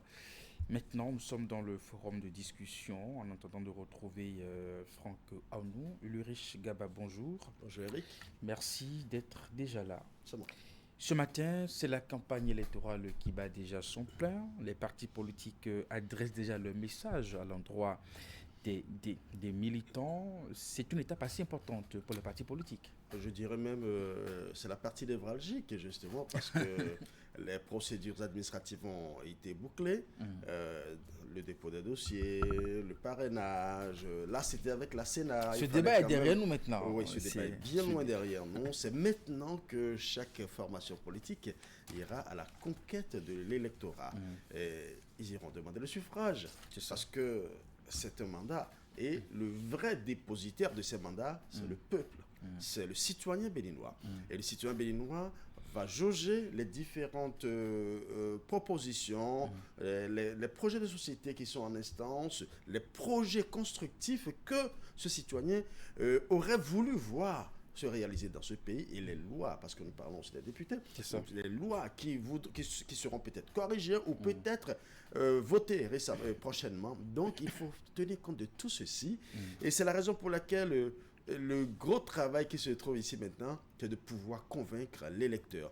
Faire en sorte que l'électeur se sente plus en confiance, plus en sécurité, et aussi sans oublier qu'il y aura la redevabilité, les séances de redevabilité pour revenir vers la base et dire voilà ce que vous m'avez demandé de faire et je l'ai fait. Donc vous voyez, entre-temps, il y a certains qui sont déjà passés pour les élections antérieures et aujourd'hui, en revenant vers la masse, ils seront obligés de dire lorsque nous étions au poste, lorsque nous avions effectué le mandat que vous nous aviez confié, voilà ce que nous avons pu faire. Si vous êtes content de ce que nous avons fait ou si vous avez apprécié ce que nous avons fait, c'est le moment de nous renouveler justement votre confiance. Il y a aussi beaucoup de nouveaux candidats qui sont là. Donc au-delà des candidats pris séparément, c'est beaucoup plus les partis. Vous le savez déjà, pour les communales, nous avons 3 grandes formations qui participent, le Bloc républicain, l'Union progressiste, le Renouveau et la Force Corée pour un Bénin émergent. Et pour les législatives, nous avons 2 autres partis qui s'ajoutent, Mouel Bénin et les démocrates. Donc vous voyez, l'enjeu est de taille. Nous avons 2 partis de l'opposition et 3 partis acquis à la cause de la mouvance présidentielle. Et malheureusement, il y a un parti qui n'a pas fait d'accord. Donc, il y a le seuil de représentativité qui va beaucoup jouer à ce niveau-là, parce que c'est le gros défi qui attend actuellement toutes les formations politiques. Ceux qui ont fait des accords pourront peut-être s'en sortir un tout petit peu, mais l'enjeu reste de taille. En tout cas, pour cette campagne, déjà, à l'occasion du lancement officiel de la campagne par le président de la Sénat, il exhortait justement les acteurs engagés dans cette compétition a fait de ces moments un espace privilégié de confrontation d'idées, de pédagogie et d'explication des valeurs républicaines avec pour objectif commun la promotion et le renforcement de la démocratie et de l'état de droit. Oui. Voilà ce qui est attendu des formations politiques, en tout cas de l'ensemble des acteurs engagés dans cette compétition. Oui, c'est un conseil qui est obligatoire à donner. C'est vrai que chaque parti politique ou chaque formation politique sait déjà que c'est le travail qui devrait être fait. Mais c'est toujours bien de réitérer ces conseils parce que c'est au-delà de tout l'enjeu national. Et quand on parle de l'enjeu national, c'est que tout doit se faire dans la paix et la cohésion nationale. Vous savez, pendant longtemps, nous avons vu des élections se faire dans un climat assez convivial, mais depuis quelques années, on sent qu'il y a une sorte de frustration au sein des partis politiques, des frictions au sein de la société. Donc il était de bon temps que véritablement, qu'on rappelle les valeurs citoyennes, qu'on rappelle que les élections vont passer, mais le pays va rester. Et c'est ce que nous avons en commun. C'est de faire en sorte que chaque acteur, que ce soit des acteurs politiques, les membres de la société civile, nous, citoyens, et même nous de la presse, que chacun joue son rôle de sorte à ce que, après les élections, que nous puissions encore nous tendre la main, travailler pour le développement de notre pays, ensemble, parce que les élections, ce n'est juste qu'un temps. Nous allons choisir les candidats, ou du moins les heureux élus, qui seront issus des urnes, mais au-delà de tout ceci, c'est que tous ces élus, qu'ils soient du Bloc républicain, de l'Union progressiste, le Renouveau, des démocrates ou FCB, tous ces candidats demain élus, seront tous appelés à travailler pour un seul et unique pays qu'est le Bénin. Donc, il faut d'abord faire cet exercice-là, amener chaque citoyen à comprendre que les élections que nous voulons aborder doivent se faire dans la paix, la cohésion sociale, et aussi que les citoyens sortent massivement pour exprimer leur voix. Parce que une chose est de dire « je ne me retrouve pas dedans », mais vous ne vous retrouvez pas dedans, exprimez votre voix. Faites en sorte que votre voix compte. Parce que demain, qu'on ne dise pas, ils se sont élus eux-mêmes, ils se sont fait élire à leur manière, et moi je ne réponds pas de ça. Au-delà de tout, c'est le développement de tout le pays, et par conséquent le développement de notre progéniture. Parce que ce que nous faisons, ce n'est pas que pour nous, aujourd'hui, vous et moi, non, c'est pour la postérité. Le Bénin, nous avons hérité d'un Bénin construit par les pères de l'indépendance, et aujourd'hui nous allons laisser un Bénin pour notre postérité. Donc il faut faire en sorte que nos enfants soient fiers de nous demain en disant nous avons eu à faire les bons choix. Donc le vote de chaque citoyen est obligatoire et nous devons le faire dans la paix et la cohésion sociale. Du côté de la HAC, on a observé quelques innovations dans les messages qui sont en train déjà d'être diffusés par les partis politiques. On a demandé aux partis politiques de faire des propositions sur des thématiques données. Ce matin, il était question de l'éducation, de la formation et de l'emploi. Les partis politiques ont sans doute une vision, n'est-ce pas, pour les Béninois dans ces secteurs-là. Oui, c'est important en ce sens que il y a un aspect qui est en train de se dissiper depuis un certain temps dans la société. L'éducation au militantisme, l'éducation à la citoyenneté. Vous savez, qu'est-ce qui se passe? De plus en plus observé au sein de la société, beaucoup de jeunes vont s'inscrire dans les partis politiques juste parce qu'ils estiment que c'est la seule porte d'ouverture pour avoir de l'emploi, pour avoir un poste et autres. Vous voyez, cette thématique qui doit être développée, ça permettra à chaque personne de comprendre que nous devons tous œuvrer ensemble pour justement la cohésion et pour le développement de notre pays. Les partis politiques autrefois ne regardaient que l'aspect électoral, l'aspect suffrage. Et quand on va vers les populations, on promet beaucoup de choses. Nous en avons déjà entendu parler de ça, on promet beaucoup de choses. Mais à la fin, comment cela se fait? Vous voyez, quand on dit qu'il faut faire un débat, éduquer à l'éducation, à l'emploi, tout ceci, c'est qu'il faut permettre à chaque jeune de comprendre que son travail, là où il est, à chaque maillon de la chaîne, contribue au développement du pays. Mais on estime qu'il faut que l'emploi vienne, tac, à un endroit donné, que ce sont les politiques qui se taguent les millions et qui peuvent maintenant nous offrir ces emplois, mais ça se crée. Vous voyez, il y a de jeunes porteurs d'emploi, comment ça va se faire, comment on peut les accompagner, et tout ceci, normalement, ça répondait déjà, c'est parce que ce n'est qu'un rappel en fait, ça répondait déjà aux missions des partis politiques. Les partis politiques ne sont pas là seulement pour faire la course au suffrage, pour faire la course aux voix des électeurs, mais ces partis sont aussi là pour accompagner les populations, parce que ce sont les partis qui entrent beaucoup plus dans les méandres de la société. Ce sont ces partis qui connaissent les difficultés que les populations de Tchoumi-Tchoumi, de Karimama et consorts vivent réellement, parce que les candidats vont souvent à la rencontre, au contact de ces populations. S'il n'y a pas de l'eau quelque part, les partis politiques sont les mieux ancrés pour savoir que oui, dans ma localité, là où je travaille, là où je sollicite des suffrages, nous avons des problèmes d'éducation, nous avons des problèmes d'emploi, nous avons des problèmes de santé. Et éduquer les populations justement à ces thématiques permet à la population de se sentir concernée par ce qui se fait. Parce que si vous venez me demander mon électorat, si vous venez me demander ma voix, et que je ne sens pas que l'emploi de mon enfant n'est pas pris en compte, que je ne sens pas que la santé de ma famille n'est pas prise en compte, que je ne sens pas que l'état des routes de ma localité, de mon village n'est pas pris en compte, là je vais me dire, ils ne sont venus que pour prendre des voix et ils repartent, et après c'est pour nous dire, nous n'avons pas pu faire. Donc je pense que c'est une très bonne innovation et ça permet quand même à chaque parti aussi de véritablement comprendre ce qui se passe dans chaque hameau, ou du moins dans chaque village, afin de pouvoir répondre de façon collégiale au développement de notre pays. Le prochain passage des partis politiques pour délivrer le message, c'est à partir de 13h30 à 13h35 pour la Fosquerie pour un Bénin émergent. C'est bien entendu pour les élections législatives. L'Union progressiste Le Renouveau, 13h35 à 13h40. Moël Bénin, 13h40 à 13h45. Bloc républicain, 13h45 à 13h50. Les démocrates, 13h50 à 13h55. Je rappelle qu'il s'agit des messages dans le cadre des élections législatives. Alors pour ce qui est des communales, eh bien, le bloc républicain, c'est à partir de 12h30 à 12h35. La force que répond Bénin Émergent, c'est à partir de 12h35 à 12h44.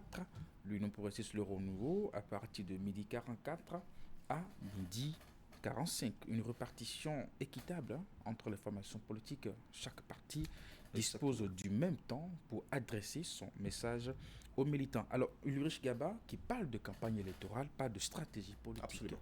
Comment les partis vont s'y prendre? Chaque parti a sa stratégie à développer, ça c'est certain. Ils nous l'ont caché pendant un bon moment. Oui, quand on leur pose la question, écoutez, le moment n'est pas encore arrivé, on ne va pas vous délivrer toutes nos stratégies, mais nous y sommes maintenant. Oui, de toute façon, ça ne va pas rester caché pendant longtemps. Il y a des stratégies. On aura le droit de penser à de grandes mobilisations, à des caravanes. Il y aura des mobilisations certainement, ça c'est clair, parce qu'il faut aller au contact de la population. Et ce qui dit population parle de foule. Donc on aura des rencontres en public. Certainement qu'on aura aussi des rencontres que vous connaissez très bien et qu'on appelle porte à porte. Et c'est souvent à quelques jours de la clôture. Oui, pas seulement à quelques jours. Il faut dire que quand vous observez très bien, vous allez remarquer que certains ont commencé au milieu de la nuit parfois. Certains ont commencé. Non, au milieu de la nuit, ça c'est encore une autre stratégie. Ça c'est la stratégie de la veille même, parce que là on sait comment ça se passe. Parce que tous les partis passent. Et ça, il ne faut pas encourager ça. On ne peut pas encourager ça parce que c'est une mauvaise pratique. Certains reviennent à non, il ne faut pas encourager la mauvaise posture qu'il y a derrière, mais on peut encourager le porte-à-porte. Mais c'est l'achat de conscience. Non, c'est ça justement. C'est pour ça qu'il dit la mauvaise posture qu'il y a derrière. L'achat de conscience, c'est quand vous mettez de l'argent, et le citoyen qui nous suit doit comprendre que si vous achetez, si vous vendez votre conscience, c'est vrai, ils repartiront avec votre suffrage, mais demain, ne vous plaignez pas du fait qu'ils n'ont pas pu faire ce qu'ils ont fait parce qu'ils auraient estimé qu'ils ont déjà payé suffisamment pour justement ce vote-là, ce suffrage que vous avez exprimé. Mais le plus important, c'est que, vous savez, toute une panoplie de partis passent, il y a beaucoup de messages, et vers la fin, vous allez voir que certains passent complètement la nuit. Ils disent, écoutez, ils sont passés, mais comprenez que nous, on est là pour vous. Et quand vous avez des difficultés, c'est toujours nous que vous voyez. Le plus important, c'est de constater que nous n'allons pas encourager les mauvaises postures, surtout pas l'achat de conscience, mais de faire en sorte que le citoyen qui est concerné par le vote, parce que là je parle de citoyen majeur, justement capable, qui a tous ses droits pour voter, doit comprendre que chaque message qui est décerné doit être analysé, décortiqué, pour savoir est-ce que ce message répond à vos aspirations les plus profondes.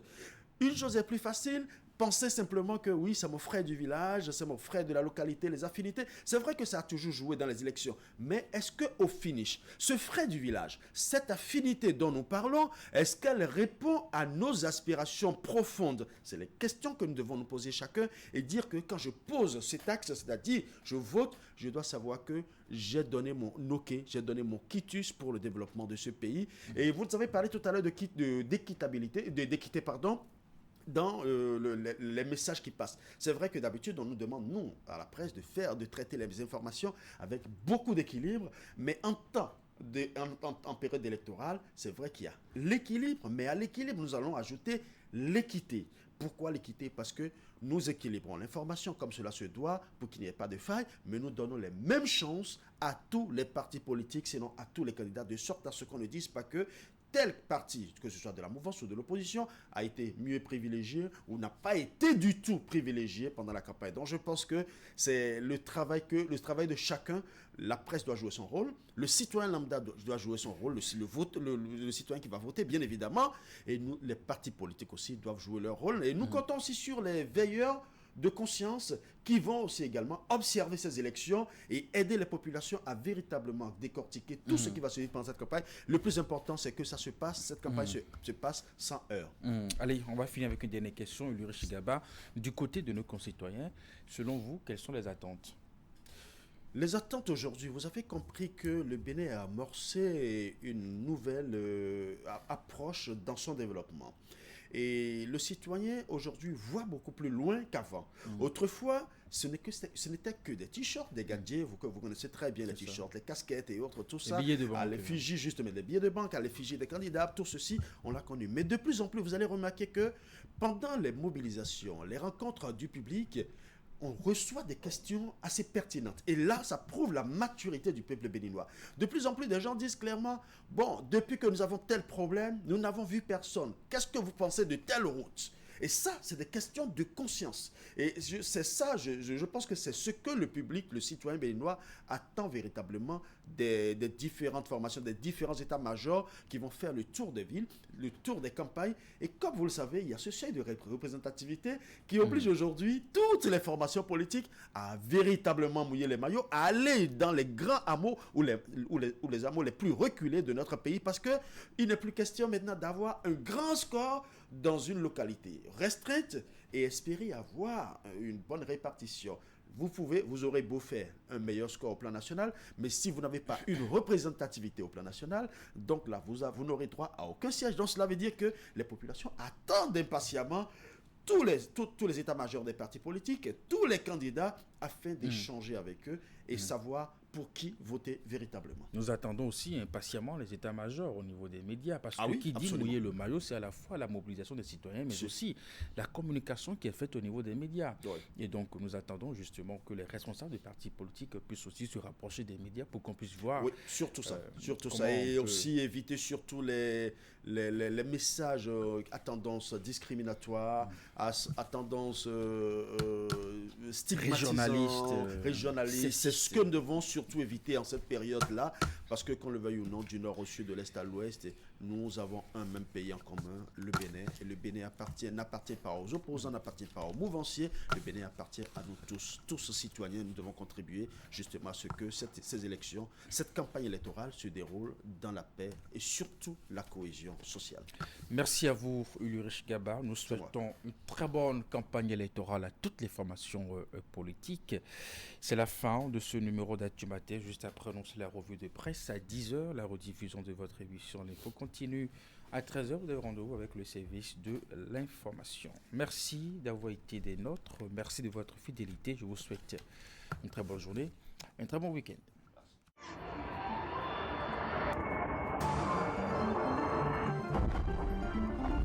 Oh yeah! Eddie, regarde un peu la gauche. Ah ouais. Dis, tu verras, elle va l'envoyer balader même. Non, mon gars, pas sûr. Moi, je pense qu'il a une bonne approche. Hein. Il aura le numéro. Hein. Ah ouais, mon gars. T'es sûr? Je te dis, non. Dominicain. Je te dis, mon gars. Dominicain. Regarde un peu. Betmomo, profitez d'une plateforme de paris riche en possibilités. Vous allez aimer jouer. Betmomo, le jeu ne s'arrête jamais.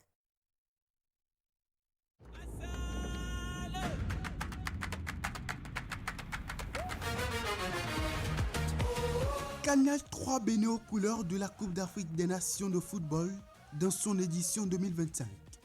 Du 21 décembre 2025 au 18 janvier 2026, vivez l'événement sportif le plus populaire en Afrique.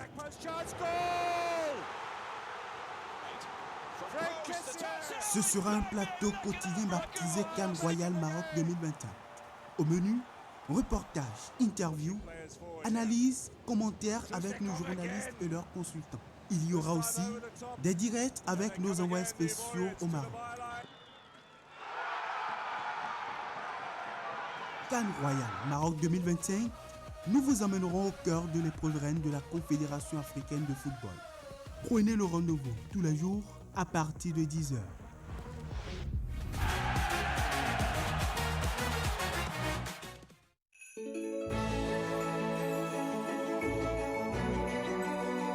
Les fêtes de fin d'année commencent déjà sur Canal 3 Bénin.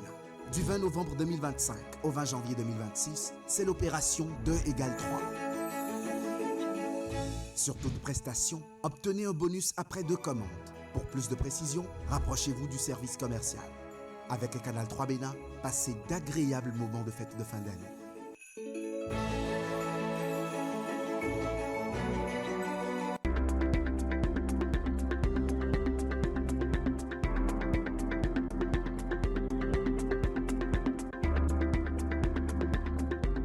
Dans tous les médias de service public, nous tenons rigoureusement, dans cette période électorale, le scrupule et le souci de l'honnêteté, de l'objectivité et de la véracité. Nous nous interdisons la publication de propos ou de déclarations qui ne sont pas de nature à favoriser le dialogue. Dans tous les médias du service public, nous nous conformons au respect strict de la déontologie et aux exigences de l'accès équitable des partis politiques, des associations et des citoyens. Dans tous les médias, nous nous conformons au respect strict de la déontologie et aux exigences de l'accès équitable des partis politiques, des associations et des citoyens. En outre, nous restons collés à l'obligation de l'accès équitable des partis politiques, de la société civile et des citoyens aux médias du service public.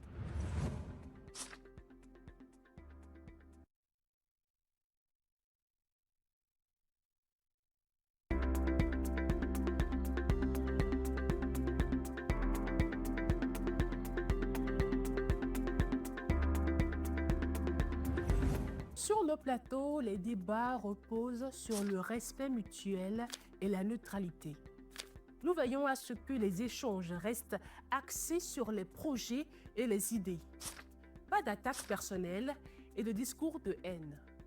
Un média responsable, c'est un gage de confiance pour les citoyens. Période électorale. Notre mission est d'informer avec rigueur, de veiller à un accès équitable de tous à l'espace médiatique et de garantir à chaque candidat une juste représentation.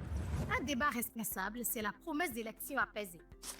Le débat électoral doit être une tribune d'idées. Faisons des débats sur les médias un outil de paix, de transparence et de cohésion nationale. Notre rôle est d'éclairer les électeurs avec professionnalisme et impartialité afin que chacun vote en toute conscience.